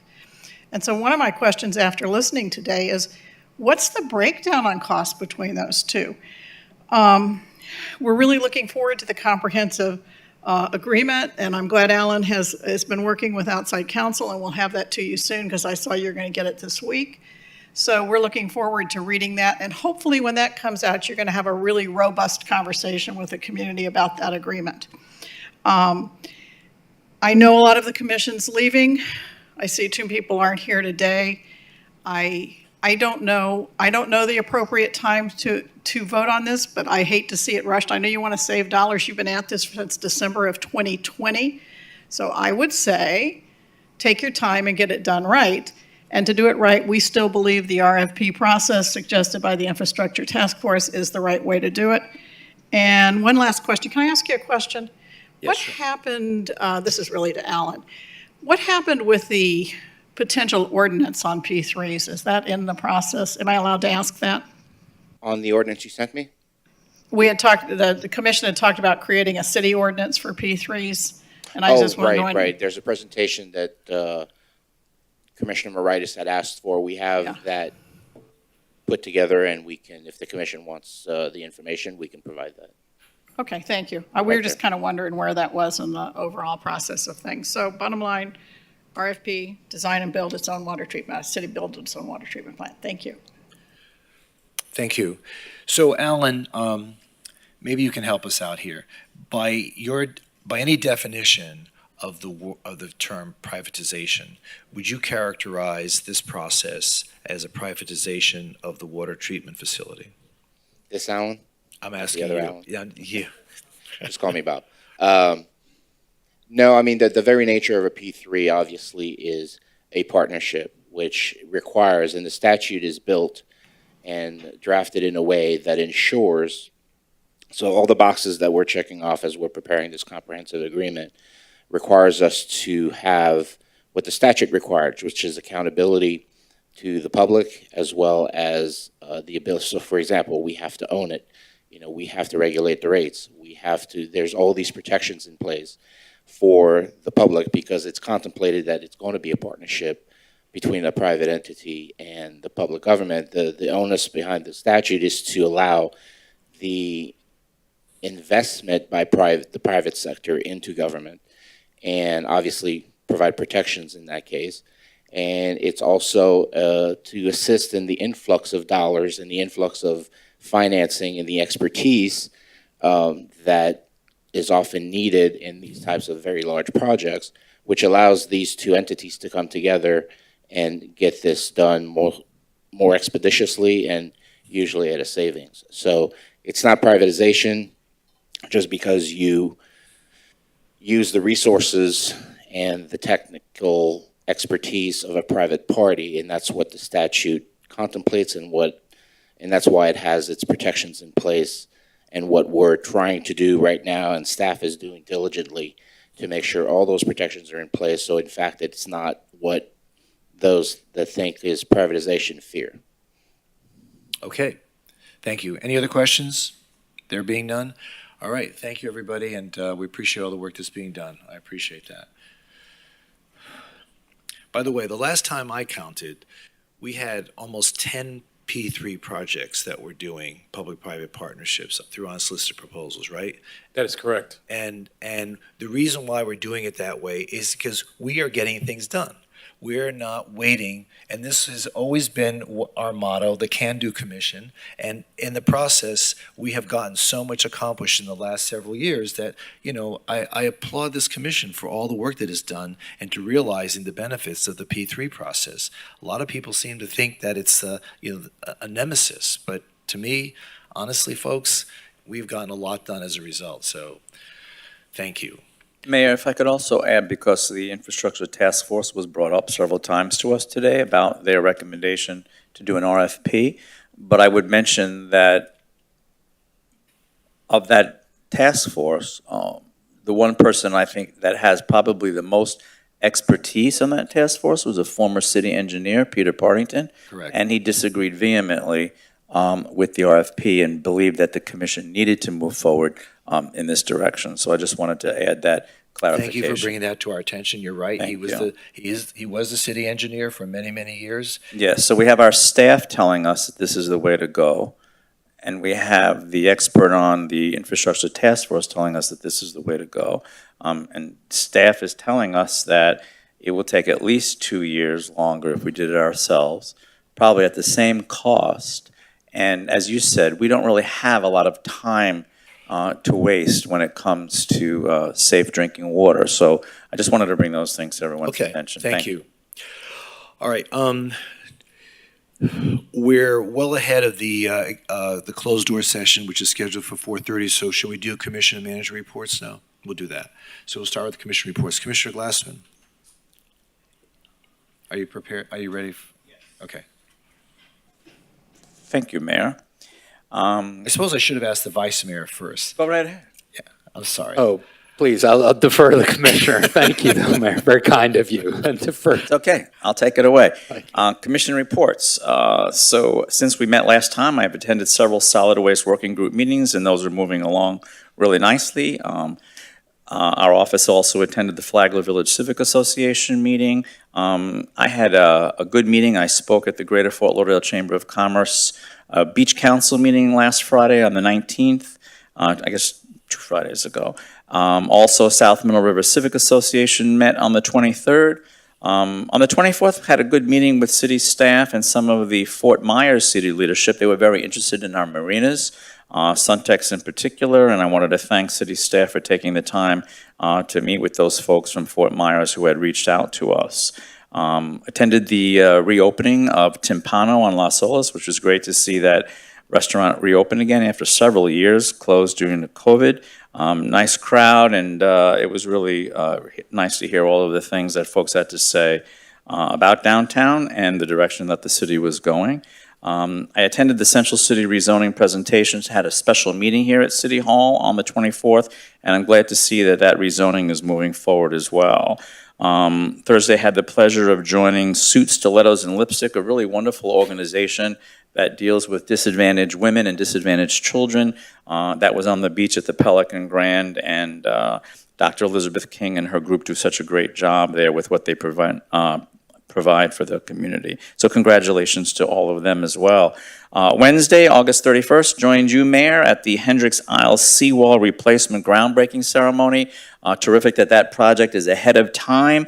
Thank you, staff, for all of the work on that, and that's going to really help with the flooding on that end of Hendricks Isle, on Las Olas Isles. So we're really pleased to see those projects moving forward as well. And then that evening, I attended Habitat for Humanity and Business for the Arts groups, had a wonderful evening with a world-known muralist, Elio Mercado, who's going to be doing a really nice, huge mural on the Habitat for Humanity building on Broward Boulevard. Coming up, neighborhood associations are meeting again. Victoria Park will kick off tomorrow. I did want to mention that we'll be gathering on September 11th for the annual City Memorial Service at the historic fire station in Sailboat Bend for 9/11. Also coming up, International Swimming Hall of Fame meeting, and I'm looking forward to the comprehensive agreement that will be coming to the commission for those buildings that flank both ends of that peninsula. Of course, Mayor, Wednesday, September 14th, I'm sure you'll talk about it, where we're looking forward to the State of the City address. Thank you for that over at the Parker. Friday, September 16th, staff will be doing some ride-alongs for streetscape improvements. We're going to be looking at things that we can do in Sailboat Bend. Also wanted to mention that on Tuesday, September 20th, the Council of Fort Lauderdale Civic Associations will have a candidates forum at the Y on Sistrunk. Look forward to that. Thursday, September 29th, I'll be having my District 2 Neighborhood President's Roundtable. Also that evening is Essential Beach Alliance meeting. And I did want to mention that we lost someone in the city that was a really good friend of mine and a wonderful gentleman. And Dave Parker served as the president of the Sailboat Bend Civic Association for many years. He also was very instrumental in bringing back the historic fire station in Sailboat Bend and served for many years on the city's Historic Preservation Board. I believe, Mayor, is your appointee. And I also had the pleasure of serving with him on the Broward County, not the Broward County, but the Broward Trust for Historic Preservation. Dave was a true historic preservationist, a wonderful gentleman, and unfortunately he passed away on August 11th. So maybe tonight, Mayor, we could just say a moment of silence for Dave. That is a big loss for the city, and he will be terribly missed. That's it from me, Mayor. Thank you. Okay, thank you. Vice Mayor. Thanks, Mayor. Appreciate it. Just want to touch on a couple topics here. Let's see. Start off with water, just waterway quality. It's something I know we're all focused on and making, I think, really good strides on. Mayor, I've been working with some neighbors on just continuing to try to pilot and identify ways, innovative ways to clean and improve our canals and waterways. One of the ones we've been kind of working on and looking at is mangroves, kind of planting more mangroves in the city. And many of you have kind of probably been talking about this as well. So just want to kind of give us a little update or just kind of where we are with that. So, Greg, I don't know who would be best to share. ACM Fajardo can share updates that he's had interaction with that that group, and they're very engaged. And, yeah, thanks. So, thanks, Anthony. So I'm, and you and I have been discussing this, and I'm thinking about the group with Zach Routman and John Lose, and yeah, if you can kind of give us maybe just a quick overview for the public, and then where we are. Sure. Thanks. So Anthony Fajardo, Assistant City Manager, City of Fort Lauderdale. Sorry. I have been in several conversations with them. They're proposing to do what they're referring to as a pilot program in the city. The challenge has been finding a location that's suitable. As you know, we have a pretty extensive program to upgrade our seawalls, including repair them, raise them. We also have areas of the city that are maybe not as suitable for mangroves because of wave action and other things that are going on with infrastructure. So funding has been a question that we haven't really been able to answer yet. I did talk to Dr. Gassman this morning at length about this, and I think we all agree that mangroves are a very effective way of treating water quality. In one of my previous lives, I worked for FDEP, and we know that the state is pretty intense when it comes to mangroves and how we treat them. So I am a bit familiar with this. I reached out to the Parks Department. They've come up with some suggestions for some areas where we could possibly do something. So we need to look into that further and figure out what technology would be involved in installing the mangroves. Mangroves, for those of you who may not be aware, they can be a little hard to establish. They're not very easy, and it does take some time and thought about where you're going to put them. Plus, once they are established, maintenance becomes an issue. So determining how the city will take on that maintenance and what that means to the state requirements for that type of maintenance. Great, thanks. And you mentioned funding in terms of funding to fund the pilot project. Is that so? For instance, one of the programs they would like to do is to establish some mangroves in areas close to existing city infrastructure, and you can do that. It's just that you can't just plant them.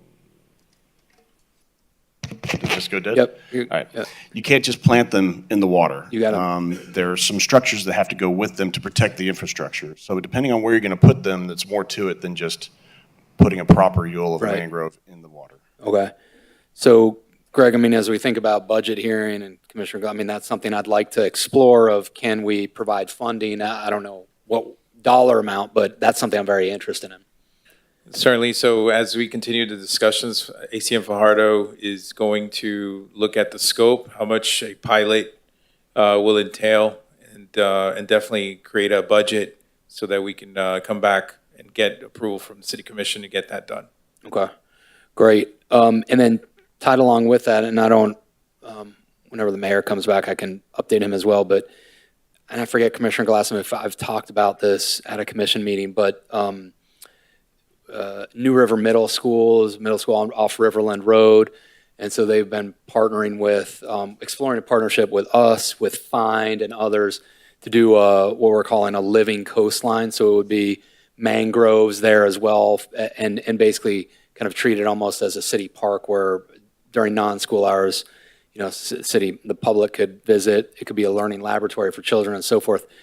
So I just want to mention that to the mayor and Commissioner Greg, and that's another, would require funding and looking at that. And do you want to, Greg, we're in that discussion or kind of exploration? Is that right? So Zoe's working with the school board and looking at how we can develop that park into being accessible to the public. And as the plans formulate, we're certainly going to update the commission and share also the potential of how we can partner with this unique learning ecosystem type of environment for that could also probably serve as a park as well. So we're going to explore those options. Okay, great.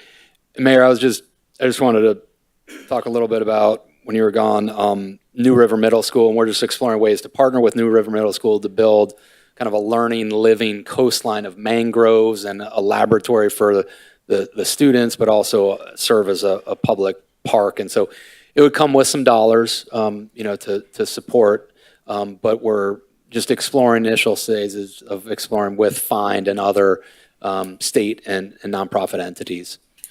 School board as well. Do you think we should approach the school board to see if they have an interest in adding that to the curriculum?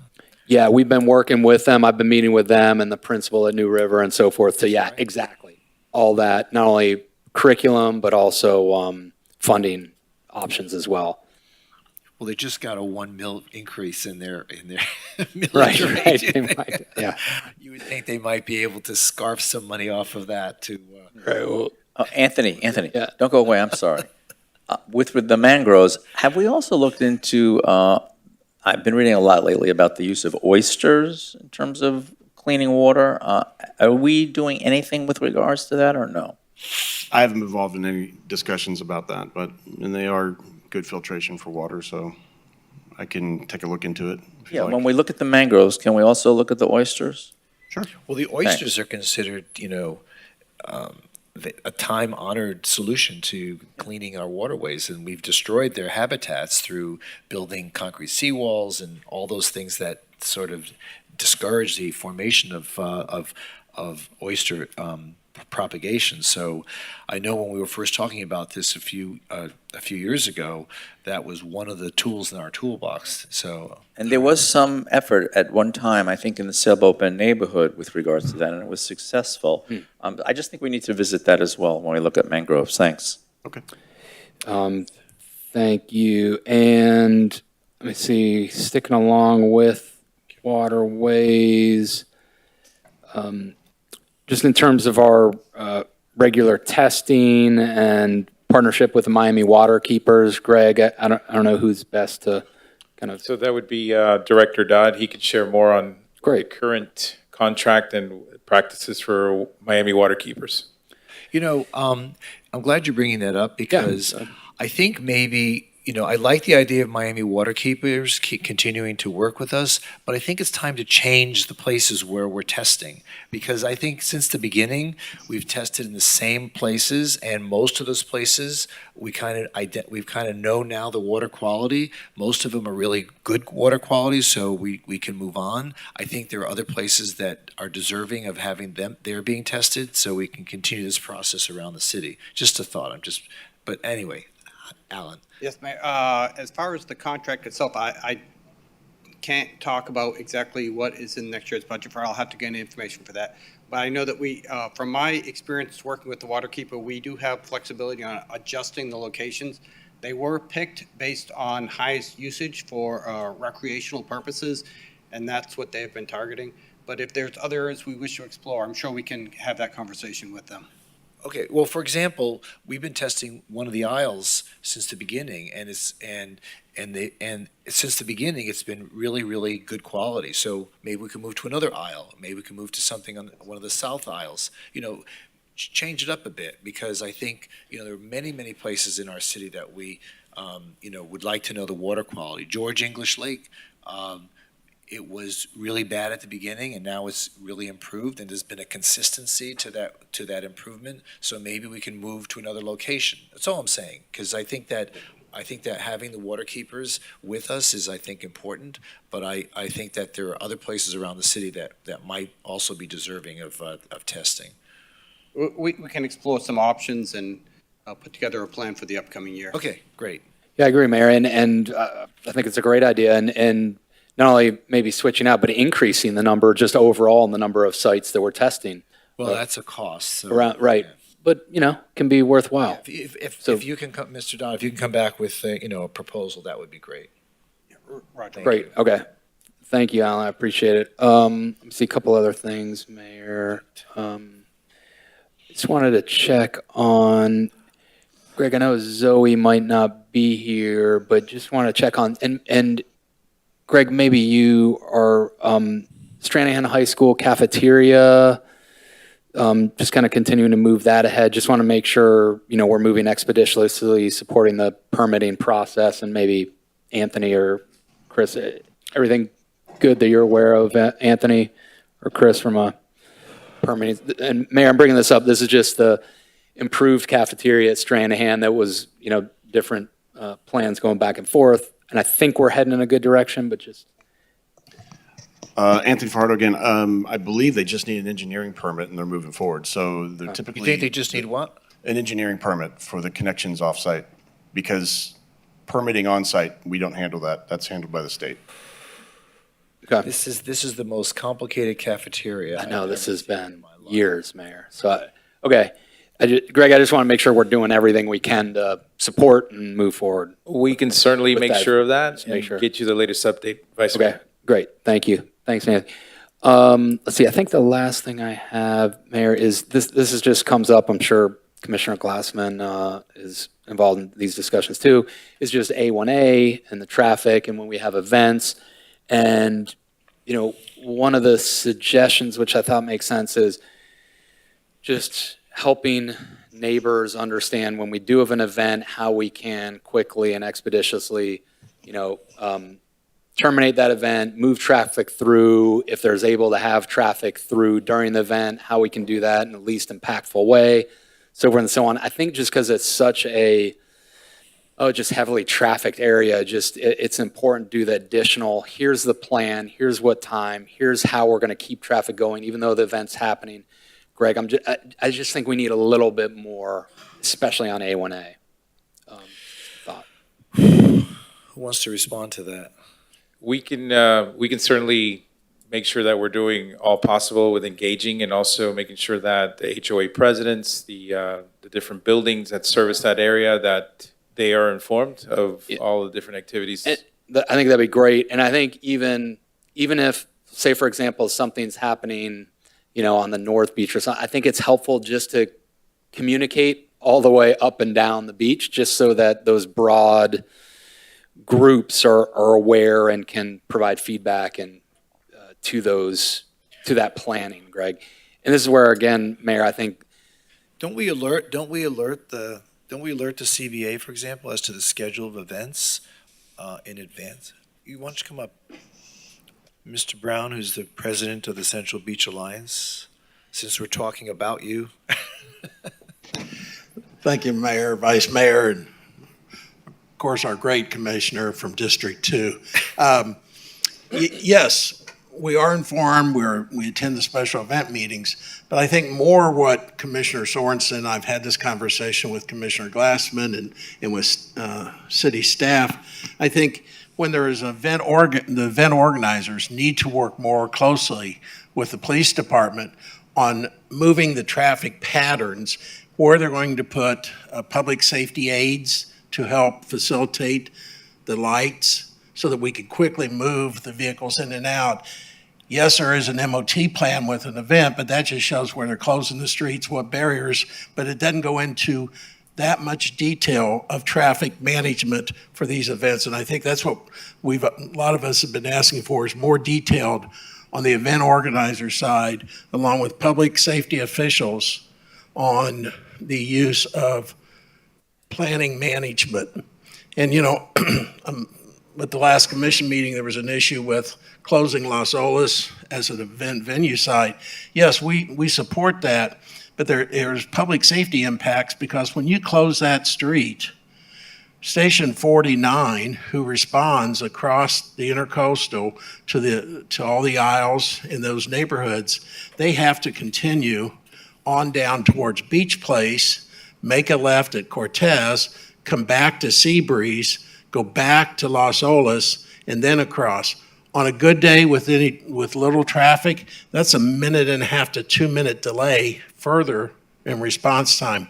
Now you back up Seabreeze all the way from Las Olas beyond Sebastian and traffic and the fire and police come out onto Cortez, that could easily 5 to 6 minute delay to get back to Las Olas and cross the bridge. So that's why I think all these events need to take into consideration how they move traffic for public safety. Thank you.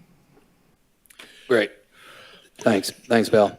So that's, and again, Greg, it impacts down to Harbor Beach, Harbor Inlet. So I just want to make sure we're not just thinking about those directly impacted, but kind of north and south. Okay, that's great. Then, Greg, I want to get a quick update on South Ocean Drive Bridge, which has just been long delayed. So I want to get an update on that, please. I'm going to ask Director Dodd to come provide that for you. You know, while he's coming up here, to your last point, you know, people wonder why we're still entertaining the idea of the beach tunnel, the Las Olas Loop.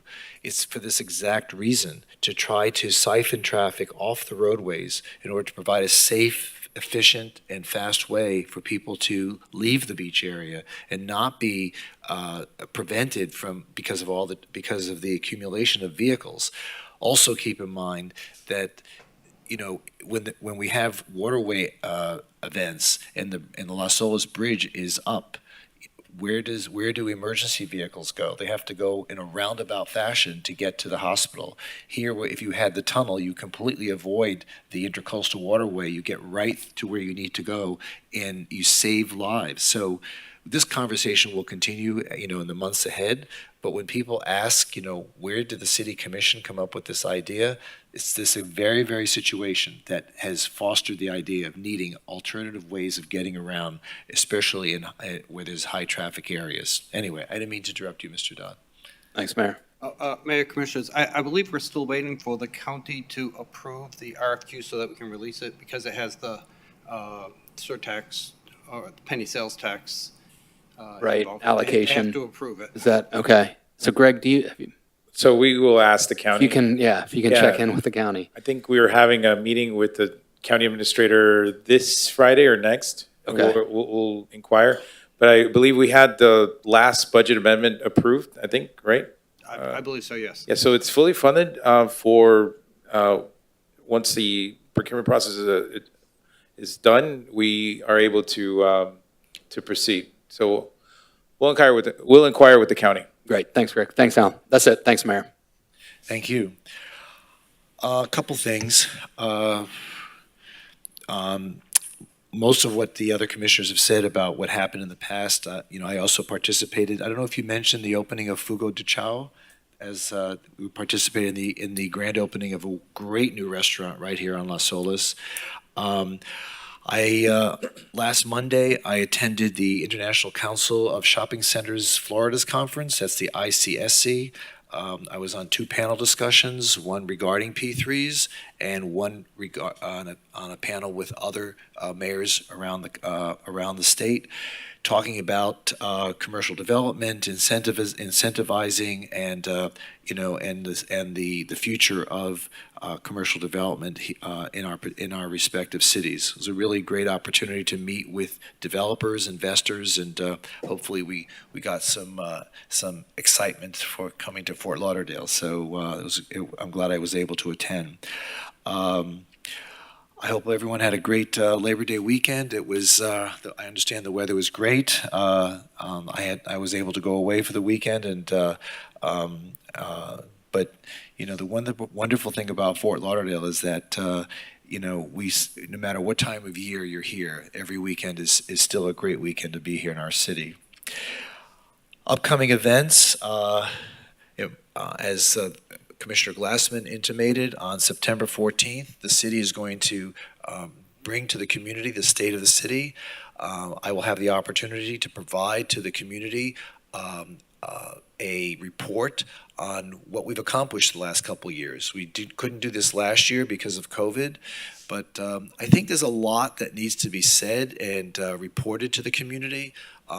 We're hearing some of the debate at some of the commissioners' discussions at various campaign events, and a lot of it's very negative about the city. A lot of it is very, you know, like it gives you a bad feeling about the place where you live. And if there's anything but feeling bad about Fort Lauderdale, Fort Lauderdale is on the move. People from all over the country are talking about our city and how great what accomplishments we're able to obtain. So I want to report that to the city. I want to report that to the people that live here, the people that visit here or do business here. I want to be able to report what this commission collectively has been able to accomplish over the last several years, to talk about the things that you should feel good about. So I suspect that a lot of the candidate dialogue has to do with not having the information. So on September 14th, we're going to put that out there, and I hope as many people as possible can attend. It's going to start at 7 p.m., and it's at the Parker, and I think it's going to be a great event. Mayor, will we be able to like live stream that or Be live streamed? be live streamed? Yes, via YouTube. Okay. We'll share the links on social Yeah. media pages. Okay, great. Thanks. We're going to have another grand opening of another restaurant, Mystic Lobster Roll, on September 10th. It's on 17th Street Causeway. Looking forward to that. Are those people from Mystic, Connecticut, I wonder? We'll find out. Mystic Lobster Roll. That's We'll fantastic. When is find that, the 10th, Mayor? The 10th, yeah. What At time 11 are you- a.m. It's in the morning. It's this Saturday. Okay. Yeah. Thank you.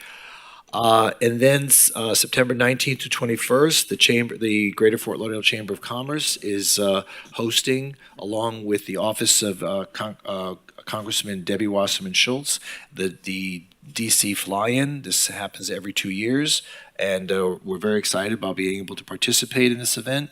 I know I'll be going. Are you going, Commissioner Glassman? I don't know if I have that on my calendar. Oh. Where is it? DC, Washington, DC.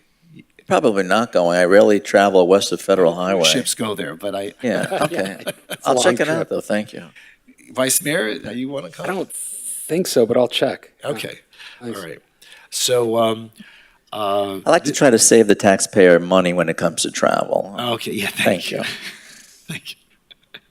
This is a great opportunity for members of our community. There's about 75 to 80 people from our community who gather together and travel up to Washington to speak with our representatives, to speak with various members of the administration, and to be able to network with one another in order to provide the folks in Washington an understanding of the agenda and the goals that we have as a community. It's not just Fort Lauderdale, it's all the members of the Greater Fort Lauderdale Chamber of Commerce.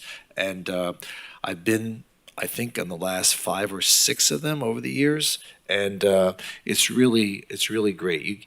One of the great things is you get to meet people that live in the same community that you never really would have the opportunity to cross paths otherwise. So it's and we appreciate Congressman Wasserman Schultz for hosting that, and her office for helping to put together a very aggressive agenda while we're up there. Speaking of congresspeople, September 8th, Congressman Ted Deutsch, our current congressman, is having a farewell event at Nova Southeastern University at the Levon Center. It's at 6 p.m. Everyone's invited to attend.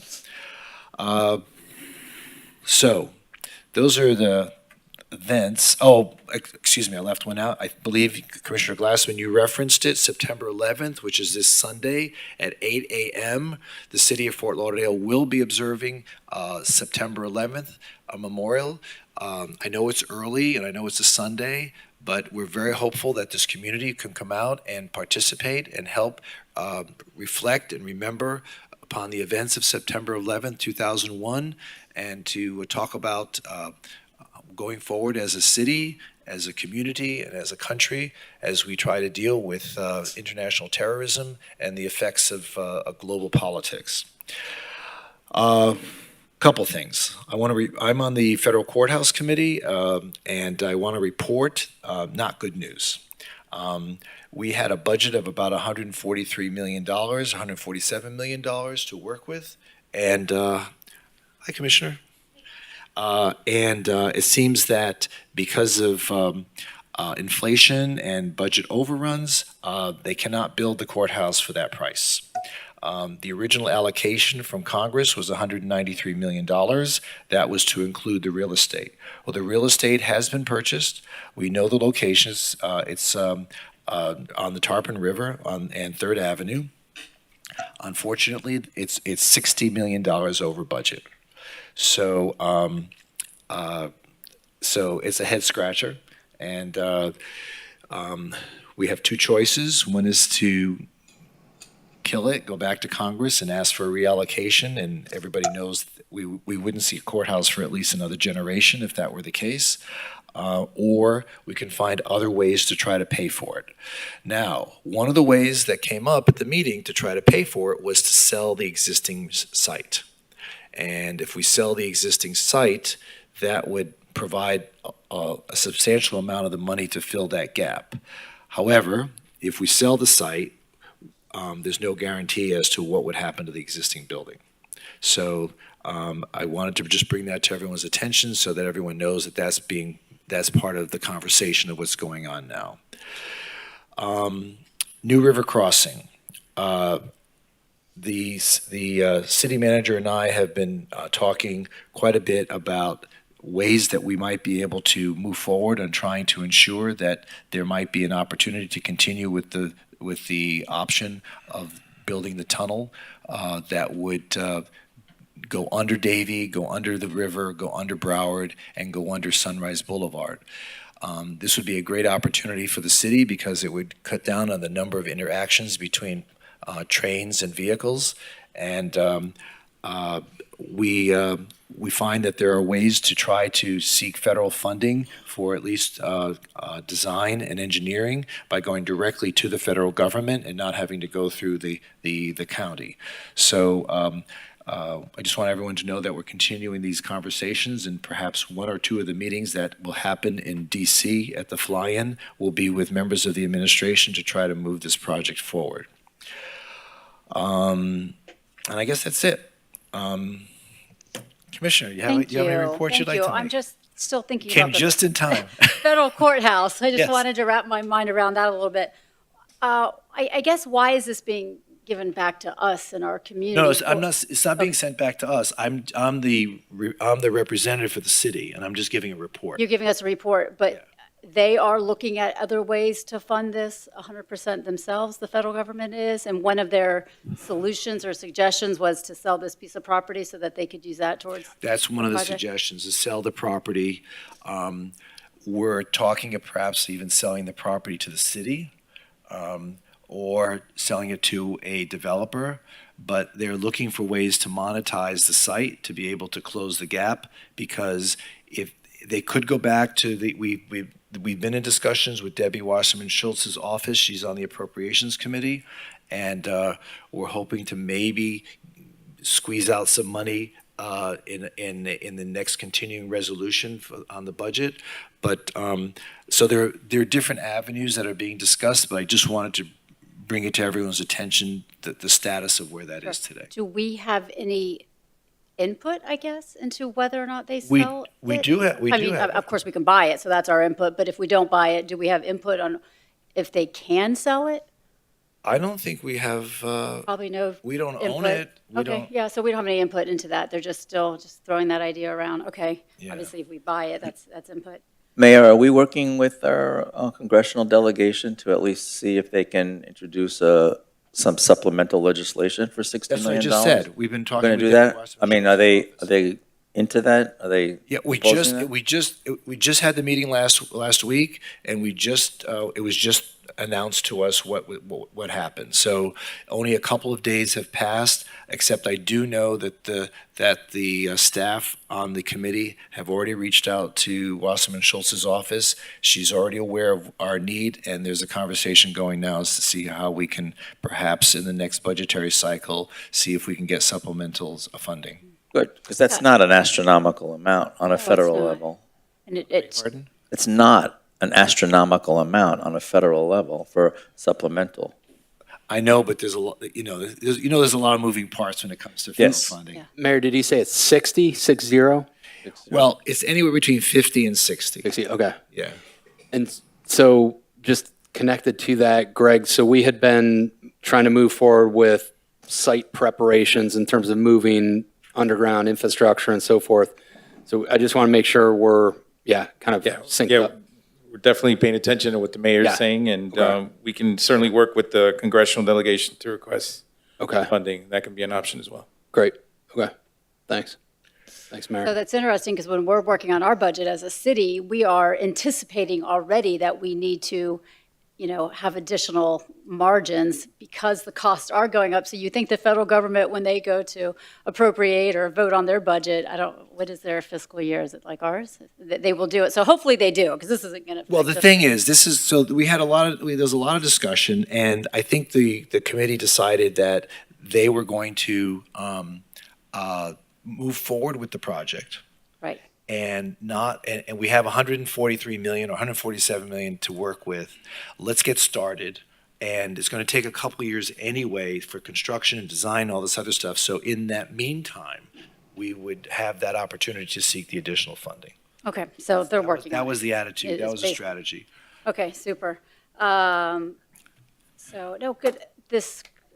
Thank you, Phil, for the party in the Galt this weekend for Labor Day. Appreciate Parks and Rec. And we have 2 parties now in District 1, Light Up the Galt, and then our Labor Day party there. So they appreciate that. Neighbors were excited and did send feedback. So I'm thankful to our city staff. Celebrated the 100th birthday of a World War II vet in District 1. Oh, really? And he was in Battle of the Bulge, so he's still married, 75 years, and I got to meet his 3 children and grandchildren. So that was fun, giving the proclamation on behalf of you, the mayor, to our neighbors in District 1. So thank you.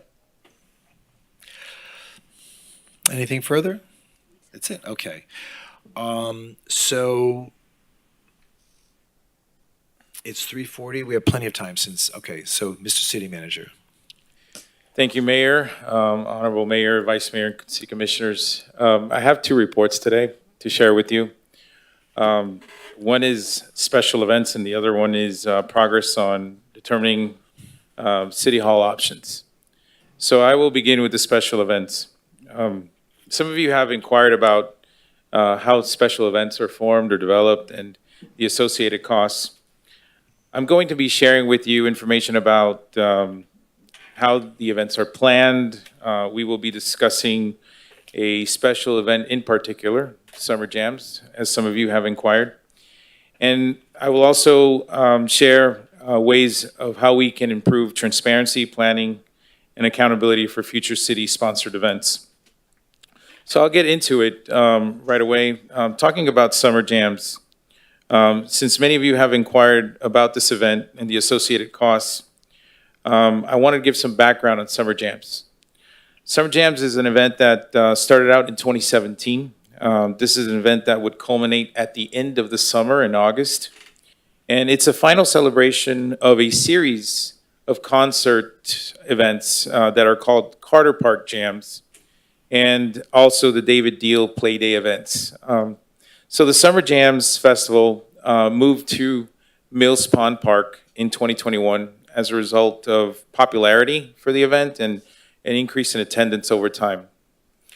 For this particular year, which has been inquired, the event was attended by anywhere from 8,000 to 10,000 individuals as estimated by the police department. The cost for this event in particular right now, we see the costs augment to $432,010. I want to share with you details on what constitutes some of these costs, or at least a large portion of these costs. A large portion of the costs were involved in 2 entertainer contracts, one for $281,000 and another one for $57,000. It's important to note that the charter exempts entertainers or entertainment contracts from following the normal procurement guidelines as other purchases do. Last week, we received a public records request on this specific event and associated costs. And the public records request revealed information on how the event planning took place. I will describe a series of events that took place in the planning and the formulation of this event based on emails and accounts from city staff.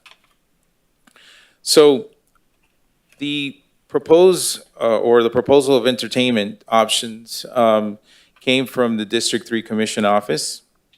And although the proposed entertainment options came from that office, the city manager at the time, Mr. Chris Lagerboom, ultimately approved the contracts.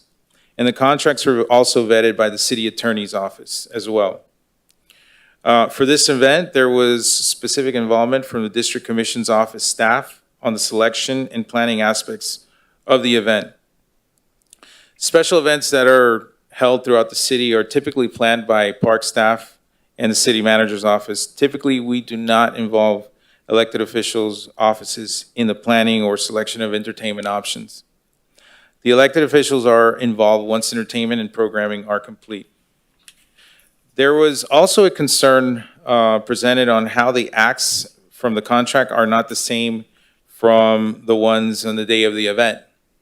We want to note that from the original contracts, 5 acts that were proposed in the original contract for $281,000, only one of those actually resulted in performing on the day of the event.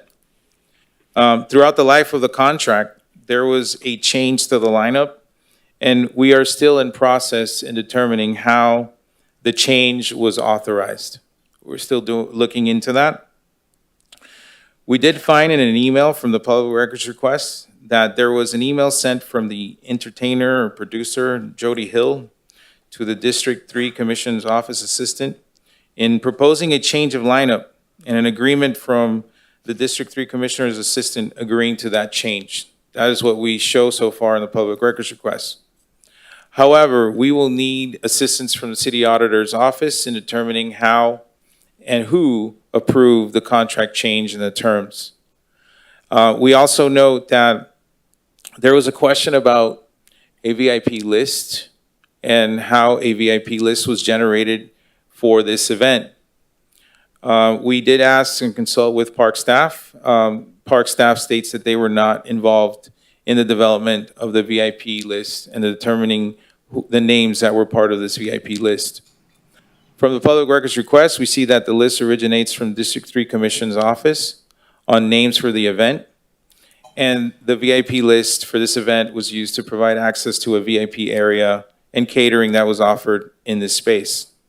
Again, we will ask the city auditor's office to assist in determining further on how the VIP list came about for this event. For other events, park staff typically would generate a VIP list for elected officials, volunteers, and special guests. And park staff will also share special parking instructions for VIP invitees and a run of show for VIP interaction. This was not the case for this event.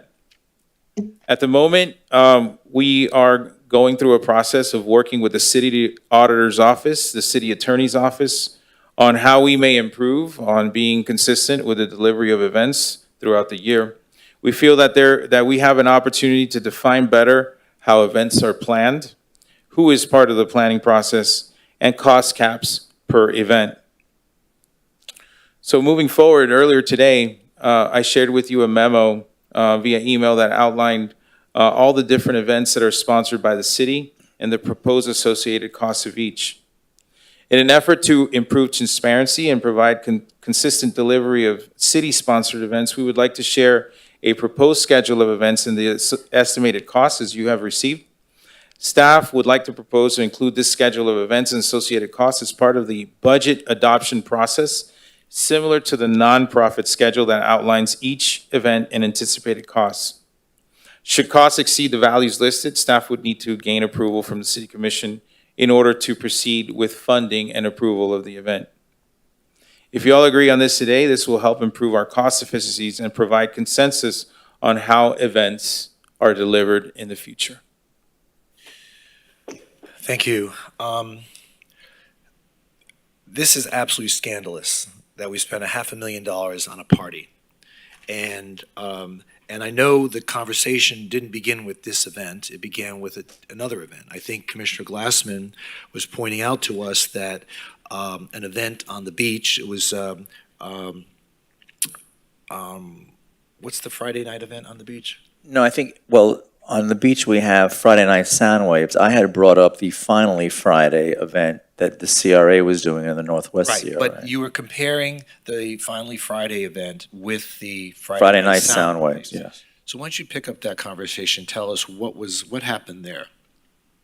Well, what happened, well, the city attorney has already opined, we have stopped the Finally Friday events because we found it was just not a proper use of CRA funds.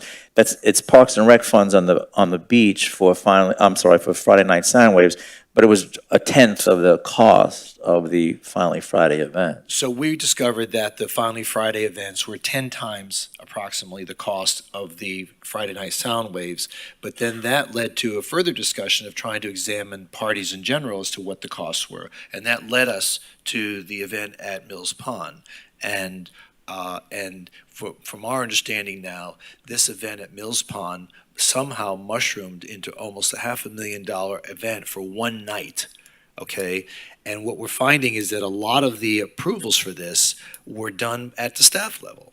And that is, I think, what the city manager is coming to us and saying, this practice has got to stop, thank you very much. But we should never, ever spend that kind of money for any kind of event. We could have employed 200 kids during a summer jobs program, for God's sakes, with that kind of money. Instead, we spent it all on a party. So hopefully our priorities will going forward be different. But, I just find this whole thing such I just think it's scandalous. And I think that, shame on anybody who's involved in this, that they participated in spending city money at this level for just an entertainment opportunity for one night. It just makes no sense whatsoever, and how anyone thought this was the best use of taxpayer money. I'm very concerned that anyone would think that that's how we should be spending any money. Does anyone have any other comments on this? I have some questions, Mayor, that I'd like to ask of the city manager and maybe some Go staff ahead. on this. And I wanted to thank you for that report, Greg. I also wanted to thank you for your memorandum, detail about the event, Alan, City Attorney's Office, detail on the event, and City Auditor, your memorandum on detail on the event. But those three memorandums brought to mind many more questions, so if you'll just bear with me. Greg, when the city does a sponsored event, typically how far in advance of the event does staff start to plan, meet, organize? And I'm assuming that these all come from Parks and Rec staff, but how far in advance? Months in advance. I will tell you that the planning begins with the formulating of the budget. With the formulating of the budget. So when did planning begin for this particular Summer Jams 2022, which took place on August 19th? From just looking at the emails, it started in May. In May? May of this year. For August? This year, yes. Okay, is that typical? I would have to ask just 3 months Parks in Director. advance. Typically, what would be the planning process, planning timeline?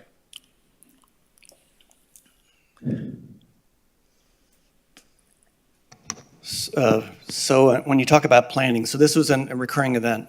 So when we talk about the planning, since the event's already been held, it really deals with the layout of the site, and then typically the planning would just involve the entertainment for that event, since it's been held in the past. So Greg said roughly around May, the discussion began in earnest of the event, the entertainment, the site, where the stage goes, et cetera, et cetera. Yeah, I mean, some of that probably, some of the logistics of the stage and things, that changed a little bit over time as well, Commissioner, because the plan initially was where we had it last year at Mills was on the football fields. Yes. Those are under construction right now. We were told that they would be done in time, and they were not.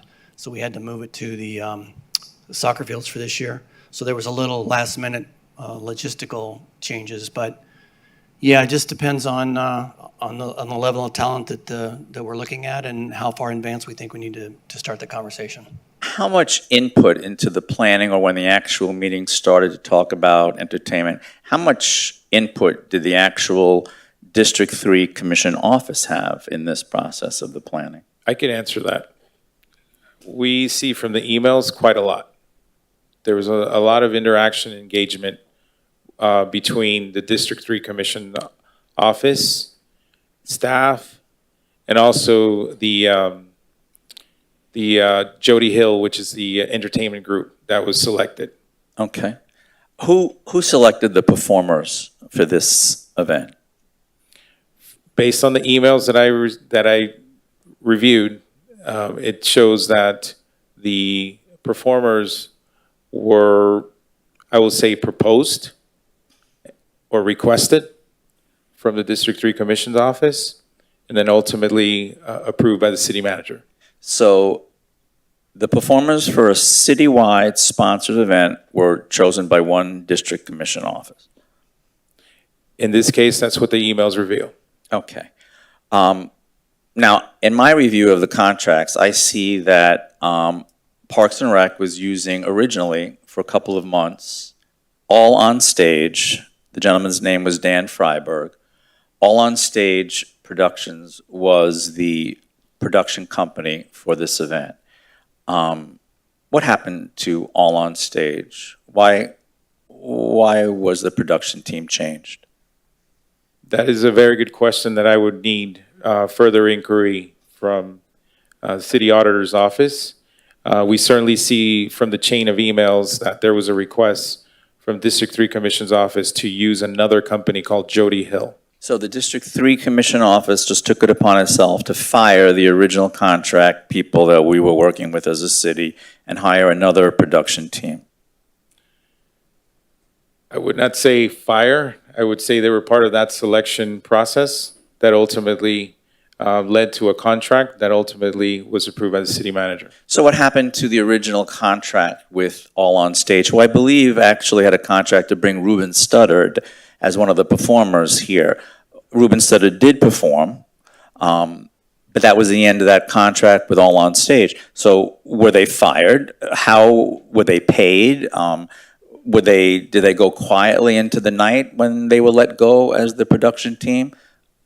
I do not know those specifics. I would need to review further on that. But what I can tell you is that they were given a contract of lesser value. Okay, for just Ruben Studdard. And I believe some additional stage lighting contract. On June 29, 2022, the city attorney's office. I think Pat was going to say something. Oh, I'm sorry. It just looked like he might. Pat?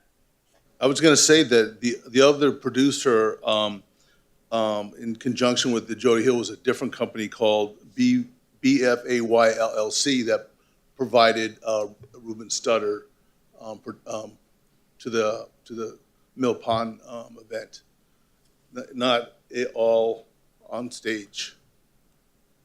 I thought I read, I'll have to go back and look at that, but I thought that All on Stage was listed, and I can easily look at that. That was in your memorandum, actually, because I think the city attorney only gave us the memorandum for the second group. That's okay, but I'll look at that, but I'm pretty sure All on Stage was the first production company that the city was working with for a couple of months, and that was to bring Ruben Studdard to the event. Again, I don't want to take up everybody's time by just, oh, wait a second here. I found yours, Mr. Riley. Mine's the Exhibit 4. Right. And then 2 pages later is the other. Well, it says right there, it says, that contract does say, it says All on Stage, BFAY LLC. It does say All on Stage on the contract. I thought they pretty much went by the name BFAC, so it is the same people. It is the same people. Okay, so it is All on Stage, and they were fired according to the city manager, by the district commission office. Okay, so Alan, you were asked to review on June 29th, 2022, only 6 weeks before the event. 6 weeks before the event, you were asked to review the contract. Now, Chris Lagerbloom signed off on the contract on July 12th, I guess a week before he left the city. He signed off on the contract. 5 weeks before the event, he's just first signing off on the contract for the performers. Alan, were you ever requested to review the June 24th contract with All on Stage for musical services provided by Ruben Studdard? I will have to check on that. The only one, when we started looking into this event, the only one that came up was the one dealing with the Jody Hill Productions. That's the one that is tied to this event. I have to go back and see if we actually looked at the other. But it's not ringing a bell. Not right now, but that doesn't necessarily mean anything. Phil, do you know if you asked the city attorney's office to review the Reuben Studdard contract, just as your office, your department rather, did ask the city attorney's office to review the July 12th contract with the second musical production company. Did you ever ask the city attorney's office to review the first contract with Reuben Studdard? I can't answer that, Commissioner. I don't know if staff met with Alan's staff or not to review that contract. Okay, well, eventually, if you could let... Typically they do, and I'll double check on that one. Okay. On the June 29th contract, though, we, as I stated in my memo, that was That'd be the one great. that- If you could let me know eventually, that'd be terrific. Now, when I read the July 12th contract that was signed by Chris Lagerboom, I noted that only one of five performers, one of five on the July 12th contract that you signed off on, one of five actually appeared on August 19th at the event. The other four did not appear on August 19th. And the contract specifically states that any change of performer shall be made only with the prior written approval of the city. Was that done? Again, Commissioner, as I express, the specifics on the change, I need assistance from the auditor to determine that, because all I have is one email, and I do not have a change of contract. Typically, a change of contract would require an amendment, and we cannot find that. You cannot find an amendment. Well, and this, just a quick note on that, the way that the wording, as you saw, Commissioner, in the contract, as long as it was in writing, it wouldn't have to be an amendment, because that way it gives flexibility in any types of these agreements. Right. Talent to do it in writing, but it would have to be the city, which in this case would be the city manager or his or her designee, and then in order for it to constitute the city, and it would have to be in writing. Well, let me put it this way then. Chris left when, July 20th? July 22nd. Okay, he signed off on this on July 12th with the original list of entertainers, 5 of them. 4 of them changed. So my question would be, when did the new performers come on board? Well, again, we have one email that was on, one second, please.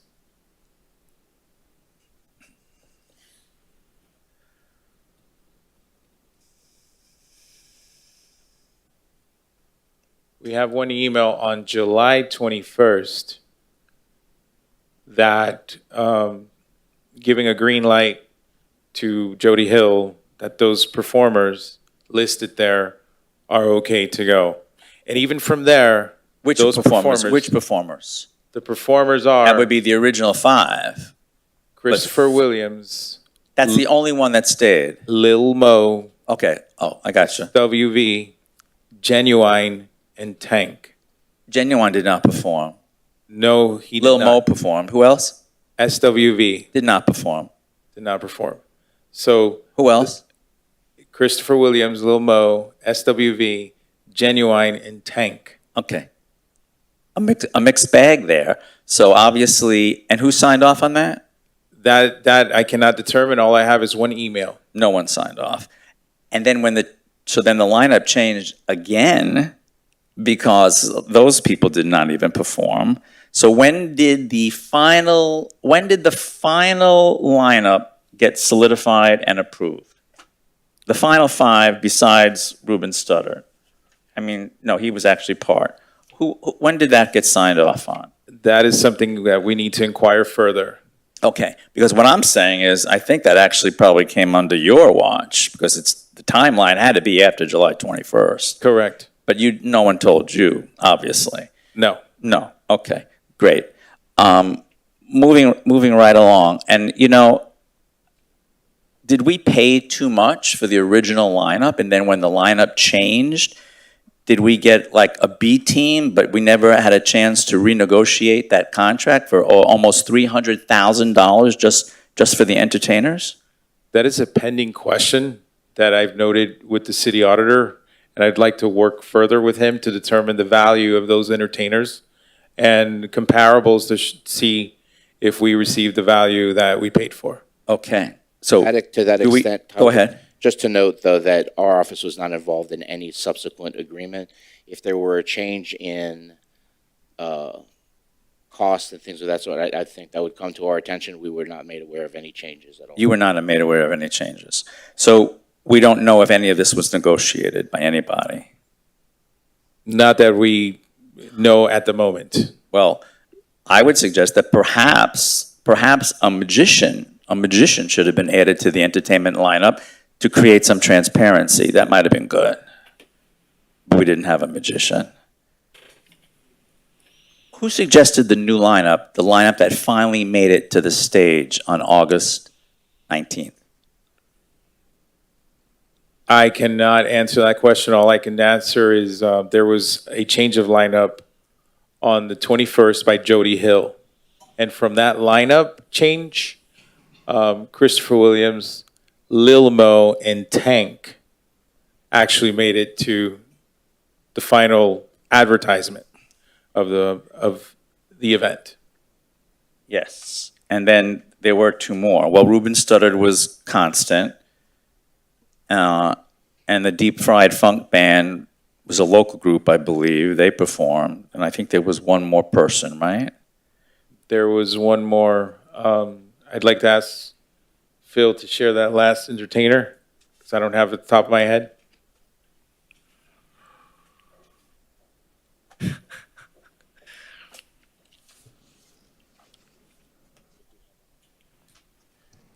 I don't have the final performers for that night.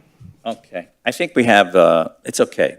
But there was a flyer, I think, and I think I have that. But for now, that's okay. We'll move forward on that. Yes. I just want to clarify that I'm realizing now is the BFAV LLC is a Florida limited liability company doing businesses all on stage production. So they're all one the same. It's the same. And they're the ones that provided Mr. Studdard at a total cost of $57,000. But that company, BFAV, also did a lot of stage and lighting equipment for the production. So it really came out to about $113,275 under BFAV, or all on stage, and $281,000 for Jody Hill's production. Okay. Let me ask you this question. Is it obvious in your emails that the District 3 Commission assistant had direct contact with our staff and also the music vendors, the production company? That is what the emails reveal. Did she direct them? I can certainly see that being perceived, yes. Okay, thank you. Phil, I have a question. What was your budget for Summer Jams 2022 on August 19th, back a few months before the event started?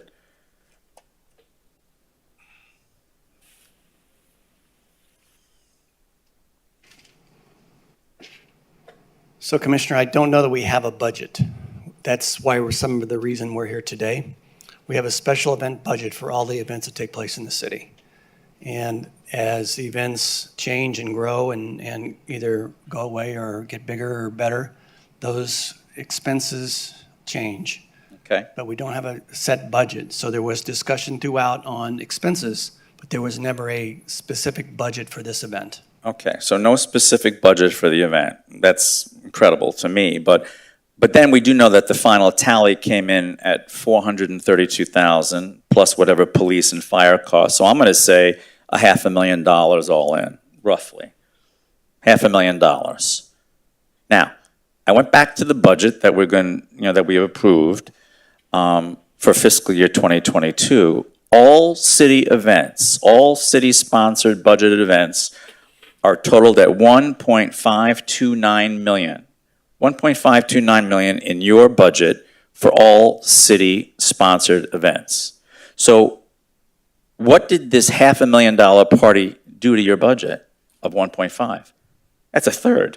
We definitely went over our allocated special event budget for not only this event, but other events in the city. So did you ever express alarm over this? I did. To whom? To City Manager Lauderdale. Starting when? when I started to notice that it seemed like the expenses were getting out of control or a little bit more than we had thought they would be. So the expenses were getting out of control and you expressed some alarm to the city manager. What was causing the expenses to get out of control? The entertainment, which then involves additional sound, lights, things like that. So it's a little bit of the operation of it, but it's mainly with the entertainment. Then And did you have anything to do with those choices of the entertainment? I did not. You did not. Typically, Parks and Rec, would you have input and decision-making and entertainment for citywide events? I would not. And any city events, Parks and Rec has no... Parks and Rec does. Me personally, Commissioner. No, I mean Parks and Rec. Yes, yes. City events, Parks and Rec, you are all in on entertainment. You make the choices. You do the contracts. You deal with the production companies. That's correct. But that did not happen here. That's correct. That's correct. Okay. So you expressed your alarm. You told us what you were told. Did you ever feel bullied or intimidated by anyone on the commission level, or the reason that you just seemed to want to go along to get along? Did you ever feel intimidated, bullied, or pressured? No, not me personally, and I didn't deal with the commission office on this. Again, I shared my thoughts with the city manager, who I report to. Okay. And I did not deal with the commission. Did your staff ever express to you that they felt bullied, intimidated, or pressured by commission? Not that I can remember. No. Okay. Summer Jam started, as the city manager said, in 2017. It cost the city $49,500. Then in 2018, it cost $59,722. And then $67,643 in 2019. COVID canceled the event in 2020. And we went from, and then last year, when the event came back, it cost $182,689. $182,689. 5 years ago, it started at 49, and now we're hearing that this year, last month, $500,000. So, I have just a few more questions before I get to my conclusion on where I think the city needs to go. Phil, again, I'm sorry, but I have more questions for you. Would you say that the Commission District 3 office pretty much was involved in every detail of this event with your office?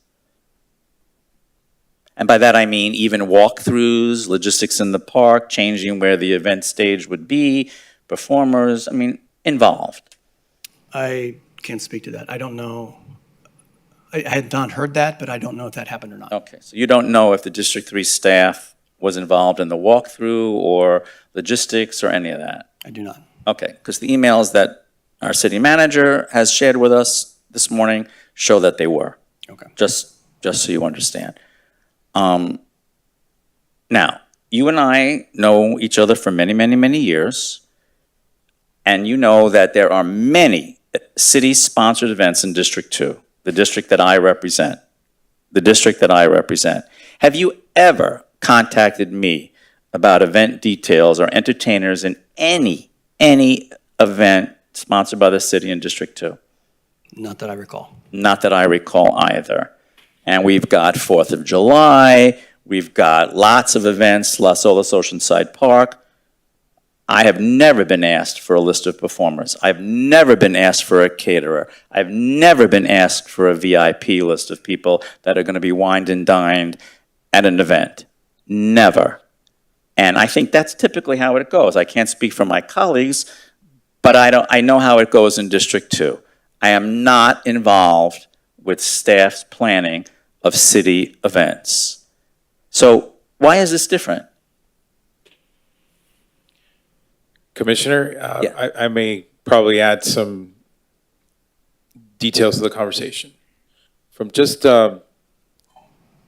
inquiring with staff, this has been a practice for some time. This has been a practice for some time with District 3.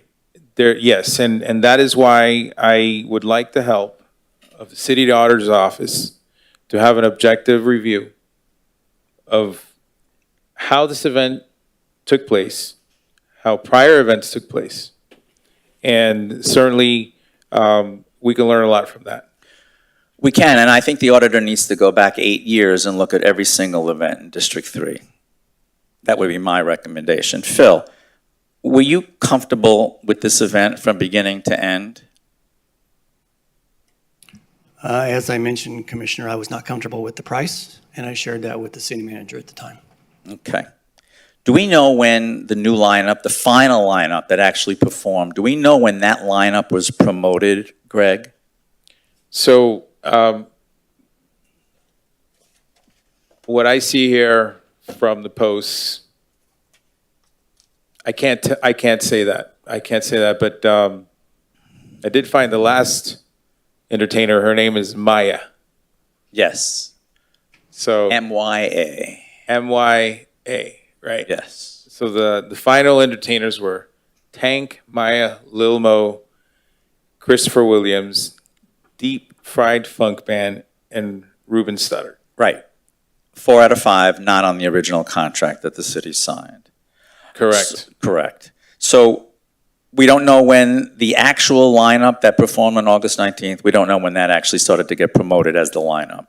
We do not know, Commissioner, and we have different accounts, different versions on how that happened. Some people have expressed verbal acknowledgement to the production company. So that is why I'd like to get further into how this took place. And I have emails too that say different. So this obviously was something that was not typical of what the Parks and Recreation Department delivers. I do know that Phil and his team had reservations on the costs. They did note that to the city manager, but ultimately the city manager made that decision, which jumped the costs up excessively. There was an alarm that was rung, and Phil did say that. Do we know if the original lineup was ever promoted by the city, the lineup that did not appear? Did we promote the old lineup? I can find out. But okay. So let me just ask you this question, Greg. When the city sponsors events, all of the commissioners and the mayor, we typically receive a packet. We receive a packet from the Public Information Office. The packet will give us all of the event information, where to park, where to go, run of show, what's the program, and a time when, if we attend, we will be able to be on stage to address the attendees. That is typical of every time we have a city-sponsored event. We're kept in the know. We're given the opportunity to attend, enjoy, speak to the residents. I received no such information on this event. Silence from Strategic Communications. No information package. I don't know if any of my other colleagues received any information on this event, but silence. We received one email over the course of all the months about this event. That's it. And I know that because typically in my District 2 emails and newsletters, I always promote city stuff. Whatever the city puts out there, I promote it. I didn't promote this in my information because I didn't have it. Why was this event so low-key outside of District 3 and under the radar? Commissioner, so typically park staff would plan the event, do the run of show like you said, sometimes even order shirts and develop a plan or program for the event itself. And thereafter, Strategic Communications would deliver the packets with maps, with parking guidelines, wristbands, so that the elected officials and special guests can know where to go and what to do on the day of the event. In this case, that did not happen. In this case, like I told you, the VIP list was developed, or what we see was developed from the District 3 Commission's office. It was not something that the Parks and Recreation staff developed. And we have further inquiries to determine how that took place. Are we going to find out why? Are we going to find out why Public Information Office did not give us any information on this event? We will certainly find that out. Again, the typical process would be from Parks Recreation staff, gives the information to PIO, PIO distributes. In this case, you are right. For a level of expenditure of event, this was not promoted as we would for events in the same range of costs like 4th of July. Right. The taxpayer dollars spent on this event rivaled a 4th of July event. Yes. Yes. A city event that's promoted for months and months and months and months. They're within the 10% range of. Yes. So let me ask you this question, Greg. Please, yes or no, be honest with me. Would you say that this was truly a city-wide, all-inclusive event? And I'm going to put something up on the overhead, if we can. Was this truly a citywide, all-inclusive event, or was this really just like this tweet says that I saw the night of the event, which really brought me to it? This was a tweet that was out on the overhead that came out that night when the event started. So was this really a citywide event, or was this really just a District 3 party, as this tweet says, a $500,000 party paid for by the taxpayers out of the general fund 4 days before the primary election? What would you say this event was, Greg? For the expenditures listed for talent that was acquired, it was not promoted as a city event. It was not to promoted. the degree of a city event. Right. Lastly, I want to address that VIP list that you mentioned. I saw the list that you submitted to us this morning. The VIP list has 235 people's names on it. 235. Who compiled this VIP list of 235 names? As I mentioned earlier, the emails reveal that the list originated from the district commissioner's assistant's email account. District Commission assistant compiled the list of VIPs. Who was it submitted to? It was submitted to a city clerk staff member. City clerk staff member. And what does it mean to be a VIP at this event? We do not know. We do not know. What did VIP attendees get that others did not at this event? What we do know is that the VIP list allowed entrance to the VIP area, the VIP tent, and access also to the catering for the VIP.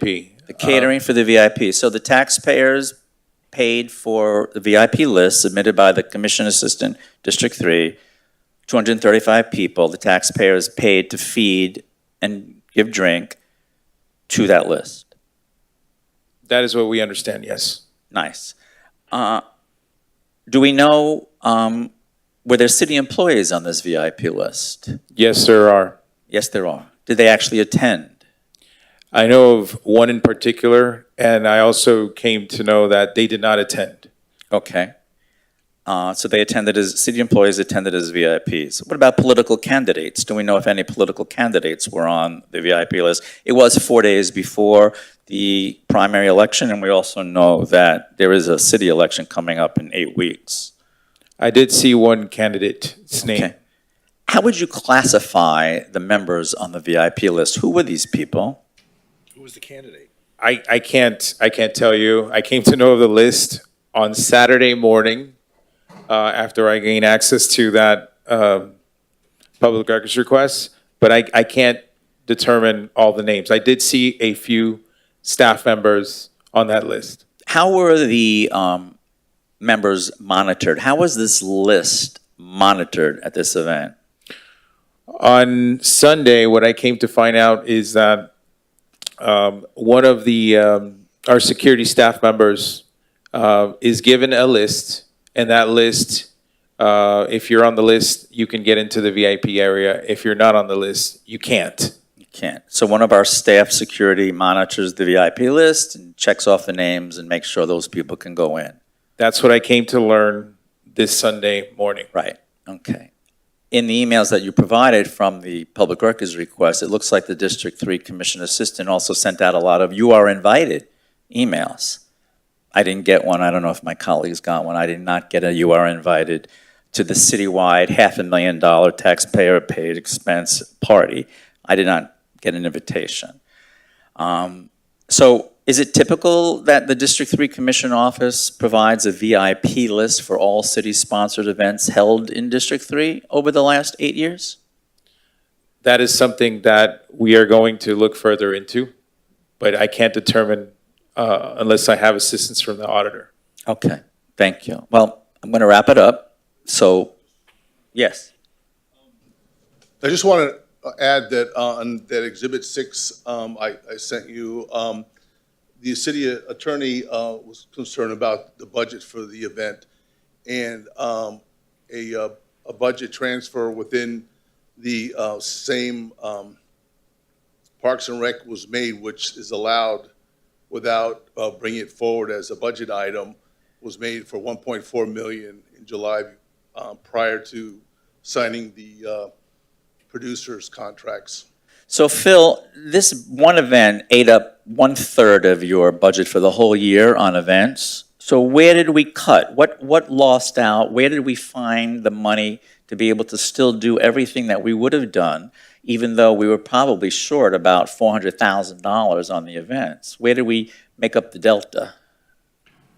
So again, I want to make sure that it's not just this one event that's put us over the budget, but as the auditor said, there was a budget adjustment made, and I believe it was in our operating account. I believe there was some savings in water and some savings in sewer and some other areas where there was savings in the operating account that we felt we could move that money over to cover the, the over budgeting or over expensing. Did you just say that we had savings in water and sewer? In our account, in what we pay. In your account. So we I took believe that's right. savings in infrastructure, water and sewer, to throw a party. I'm saying that we, like our water bill or our sewer bill, if I remember right, that was one area that we weren't going to expend everything that was budgeted. And that was an area that we thought we could, to make up the delta, as you mentioned. Okay. So, Greg, thank you for the information. City Auditor, Phil, City Attorney. To me, Summer Jams 2022 was summer scams. Summer scams.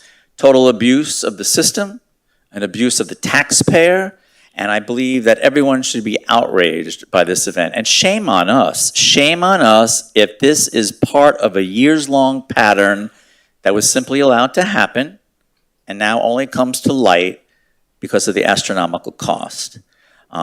I think that we should hold folks accountable that permitted this mishandling of public dollars. Also, there's a clear violation of the city charter that forbids commission offices to direct staff and vendors, that folks from a commission office are actually hiring and firing production companies, and then choosing entertainers at over $300,000. That is mind-boggling. The city charter forbids commission offices to direct staff and vendors. I think we need to heed the recommendations that the city auditor has made in his memorandum of September 2nd, 2022 regarding event contracts, entertainer exclusions that allow this to happen, where all of a sudden entertainers are excluded from procurement process. We need to revisit that. We need to look at cost limits, event planning controls, internal controls, and especially a cost threshold whereby the city commission and the public can read a budget transfer or amendment on an agenda. You know, this has been a very difficult couple of years for the city with regards to the pandemic and what we did to tighten our belts and our budgets. We held the line. We ensured city services. We made no cuts to city services. No one was let go. Even just this year now, we're hiring extra police and fire, so important.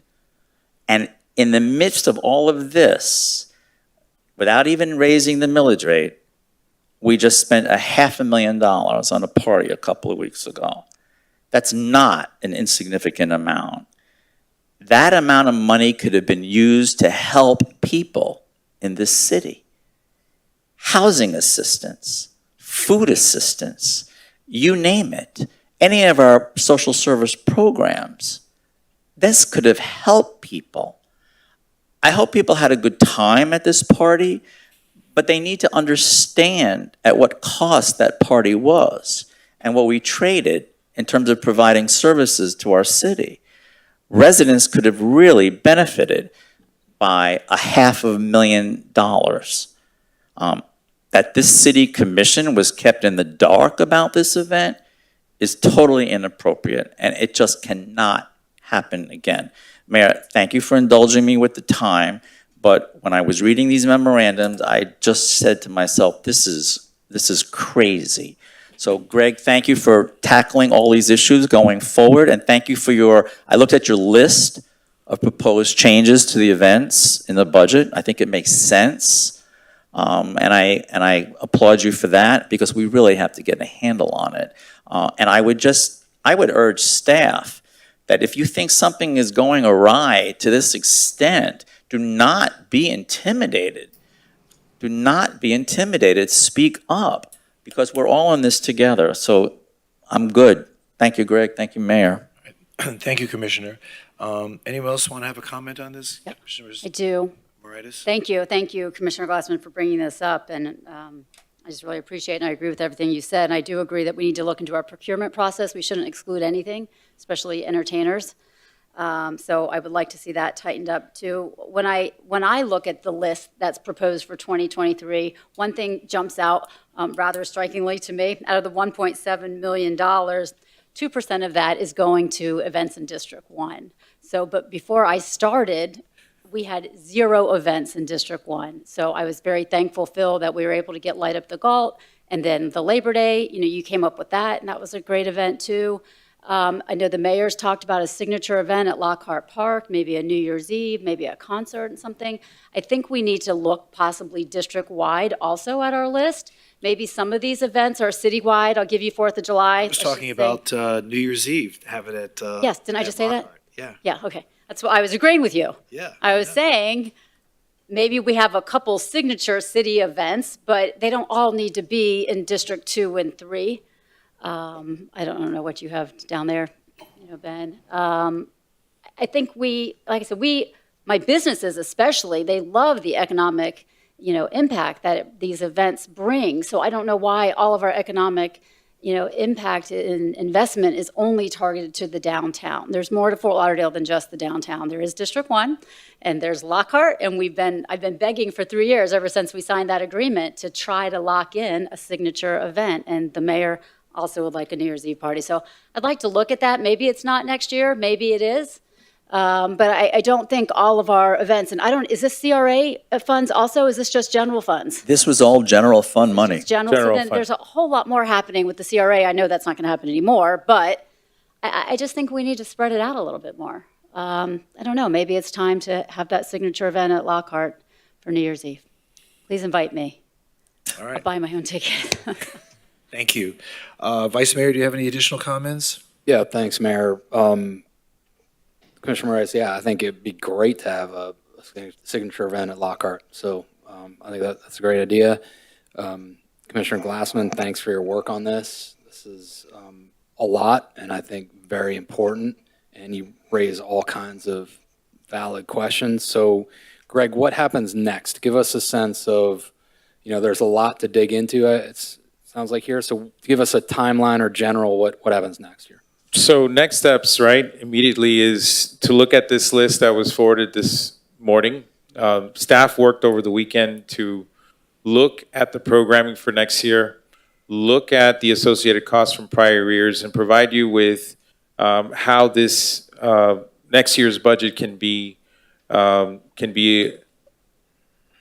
next year's program of events can be achieved within the established budget. There's one note here to update, and I believe Lauren can probably help me out on this. There's actually going to be a reduction in this list that was sent earlier by $150,000. I'm going to ask Laura to update that list, and we could bring that list later on in the evening for you.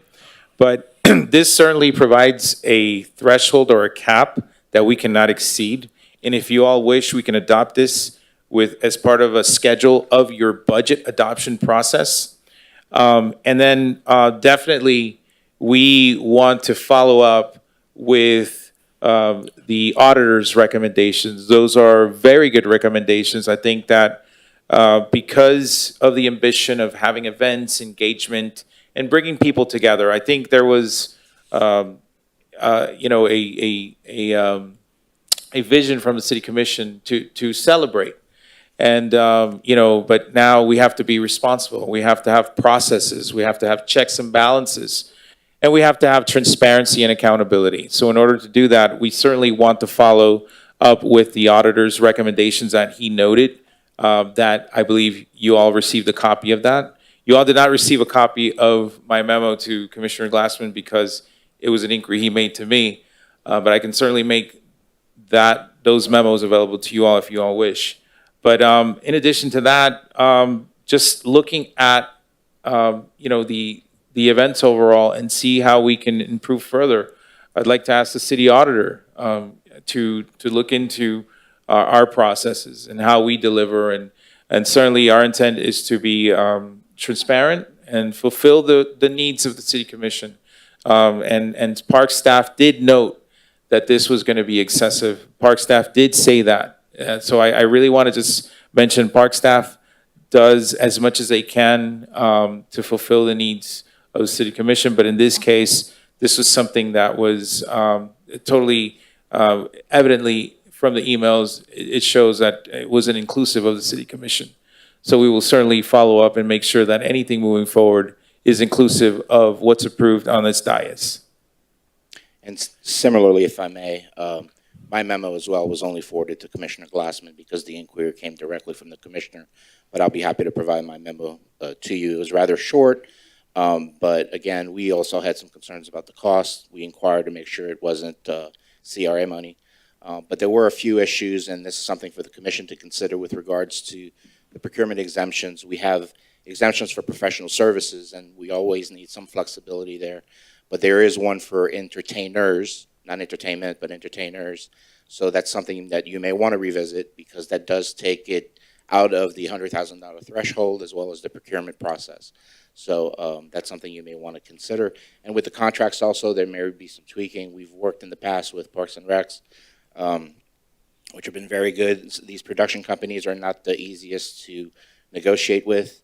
One of the issues we have that we've raised is that the performers or the production company is paid prior to the performance. So that's one of the issues we've raised in the past that we haven't overcome, that they get paid before they perform. So if there's a no-show, we have to try to claw back. So that's not a good position for us to be in.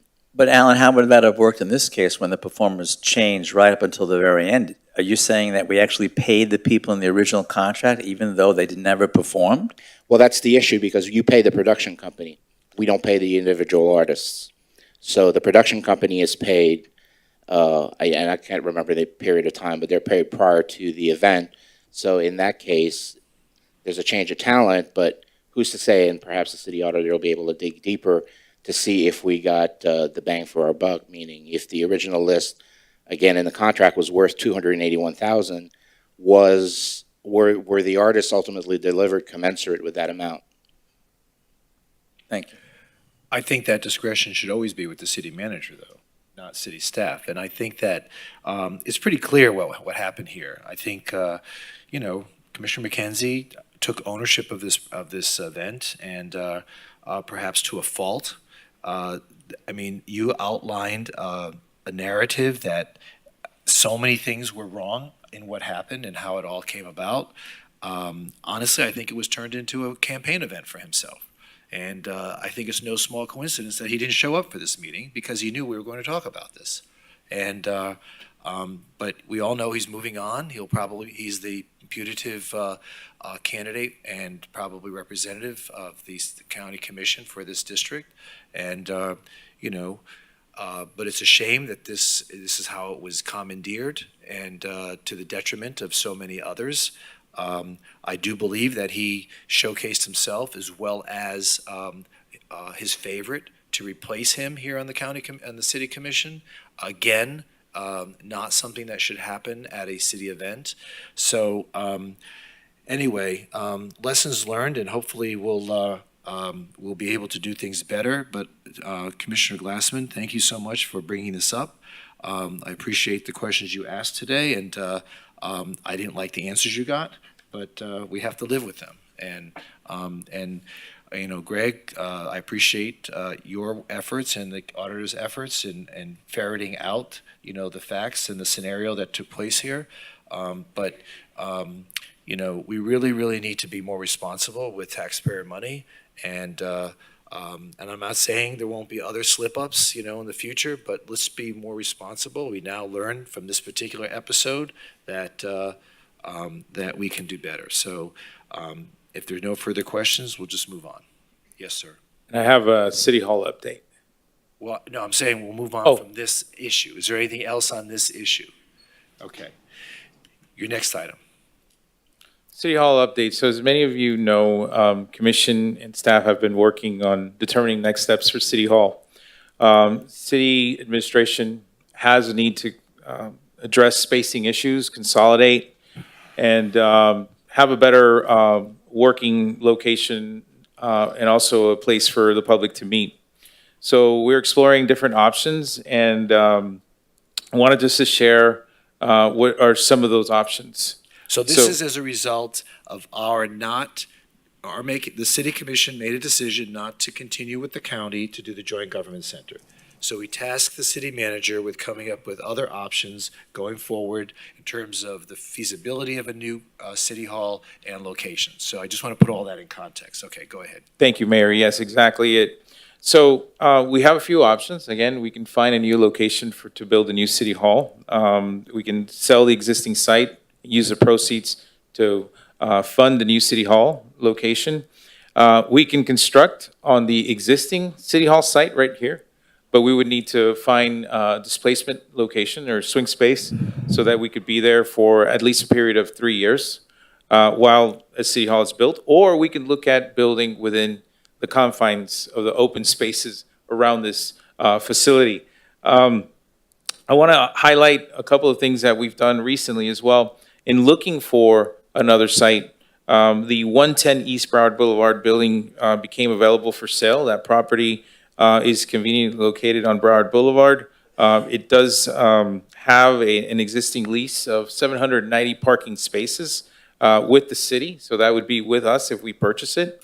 And then, again, the purchase of this new building or property would allow us to regain that parking space agreement, which gives us greater flexibility on how we can develop the site further. Additionally, next to it, adjacent to it, there's an annex which has 3/4 of acres of area that could be redeveloped also for more city or municipal government facilities, or even a new city hall, if that would be the wish of the city commission. And right now that. So let me stop you for a second. So what Greg is saying to us is that there was an opportunity to buy 110 East Broward Boulevard. It seems that the previous deal came apart because the parking agreement that the city has with that building to set aside so many parking spaces for that building's use is going to come to an end in a few years. So it's stunted any interest by the business community to want to buy that building because of the city controls that parking agreement, and we don't have an obligation to extend it. So now this the city manager is suggesting that this might be an opportunity for us to step in, buy the building at a reduced price than what was being offered originally, and to consider using that site, the annex site, tear down the annex and build our city hall building. We put out an RFP rather, to solicit proposals to build our city hall, our vision for a city hall on that site, and still own the 110 East Broward, which we could use either to resell down the road, or we can use it as income-producing property for the city. And so this is one of the opportunities that's been presented, and I believe that that the sellers are seriously looking to the city for an opportunity to to do a transaction. So I just want to put that in context. Thank you, Mayor, and we did submit a letter of intent. What that does is just let them know that we are interested. We have yet to receive any response, but any additional effort that would require commitment of funding, we certainly would bring that to the commission for you all to review the pros and cons. And that would be certainly a process that I believe it's 90 days, the letter of intent, City Attorney. We gave ourselves actually- 90 we- days. Yeah, I think we wanted 90 days. I don't know if we got it, but it's somewhere in that ballpark, yeah. Yeah, so we would have time to come back and forth and negotiate further. So that's one site. There's another site that came available last week. That's the Gord Building next to the FEC tracks by Broward Boulevard. There's a minimum bid from the state at $52 million. It holds a building 113,000 square feet with 4.33 acres of land. So it's a lot of land that could be used for other purposes as well. And So in other words, we could either keep the building and build on the site, or tear down that building and use the rest of the site for something else. But the state has now surplus the property. I had a conversation with the governor's office last week, and they sent us the offering on Thursday. Was it Thursday? Yeah. yes, Yeah. Thursday. And that they want a minimum bid of $52 million. But Right. it is 4.3 acres, right?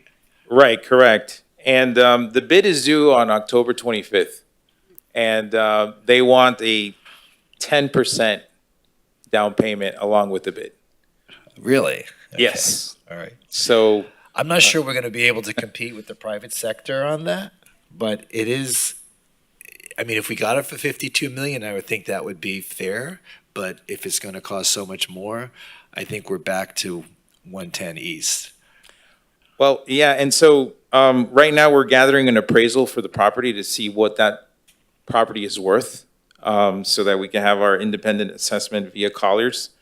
And we're also looking at different properties that are adjacent to this city hall. So those are some of the things that we're working on. Greg, are we getting appraisals for both properties? Yes. Okay. Yes, the 110 and the Gore, Great, absolutely. thanks. So we'll be sharing updates as we get them. We also are going to be releasing an RFQ for someone to help us develop our design criteria. So we have a design criteria from the Joint Government Center project, but that was site-specific. We really want one that can be used at a specific site once that's determined. And the design criteria can be used for a traditional design build or for purposes of requesting a P3 proposal. That's something that is going to be required anyways, and it's going to help us develop a construction plan.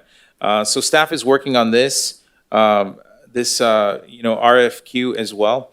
But just to give you an idea of our rates or our low interest rate ability to borrow money, basically for every $100 million worth of loan, we can borrow at a rate that would allow us to pay back the loan at $5 to $6 million per year. So for every 100 million, so let's say we find a property with construction for 200 million, we're looking at anywhere from 10 to 12 million dollars for 30 years to pay back that loan. Again, these are all like very high level estimates. So we certainly would bring back a plan in place. So that just to give you an idea of our loan capacity. It's within our budget capability is what you're telling us?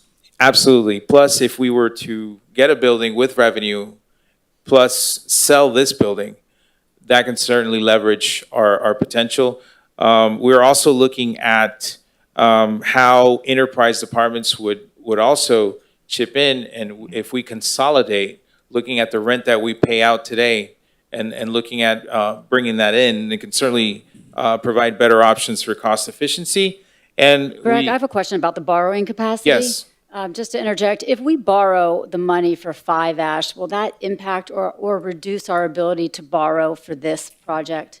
I want to ask Susan to come up and provide you that I know answer. you can only kind of take on so much until What's you're our tapped capacity to out, borrow? and maybe our interest rate would go up. I don't know. And I know we haven't committed to borrowing yet for 5 Ash, but I know we're discussing it, and I think I missed that conversation, but I'm well apprised of what's going on, don't worry. Good afternoon. Any of the borrowing for 5 Ash would be specific to the Water and Sewer Fund and have to be supported through rates. So it would not impact any borrowing from the general fund for City Hall. Okay, thank you for clarifying that. Thank you. Okay, So- any other, and keep going. And so just to let you know that, again, we're looking at the option of even building here in City Hall as another option as well. But building costs today are quite high. It could be anywhere from $200 to $375 million. So we would have to put that all in the equation, and it all depends on the features that we get for City Hall. And again, we will keep you informed every step of the way, and as we determine our path for a new facility. All right, sounds exciting. Thank you. Any questions? Good. All right. Thank you so much, Greg, and keep us apprised of things as they come along. Does the commission want to Yes. put a bid in on the Gore building at the 52 million if the appraisal comes in at 52 million or above? I mean, do we need that much land? I don't think we need to buy more than we need. Do we need 4 acres? Well, we could always We could always sell it, but that's Mayor, when will we get that appraisal? Greg, do you know when that comes in? We will ask for it very fast, but we certainly have meetings between now and when the bid is due. Okay, so I'd love to see that appraisal, Mayor. Okay. But I think your Yeah, I interest agree. is a I good agree. one. I'm sure the state wouldn't have put out that price Right, unless it's it not. got some sort of value near there. Yep. But again, we Agree. should at least know. Agree.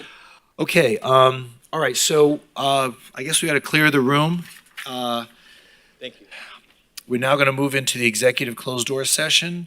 At this time, the city will meet privately to conduct discussions between the city manager, the city attorney, and the city commission relative to the pending litigation pursuant to section 286.011, parens 8, Florida statutes, in connection with the following matter: Marie Rispoli et al. Versus the city of Fort Lauderdale. Present at the attorney-client session will be myself, Vice Mayor Ben Sorensen, Commissioner Heather Moritas, Commissioner Stephen Glassman, City Manager Greg Cheveria, City Attorney Alan Boileau, and outside counsel Jeffrey Lawley of Billing, Cochran, et cetera, and certified court reporter from Bailey Enton Reporting. The estimated length of this attorney-client session will be approximately 20 minutes.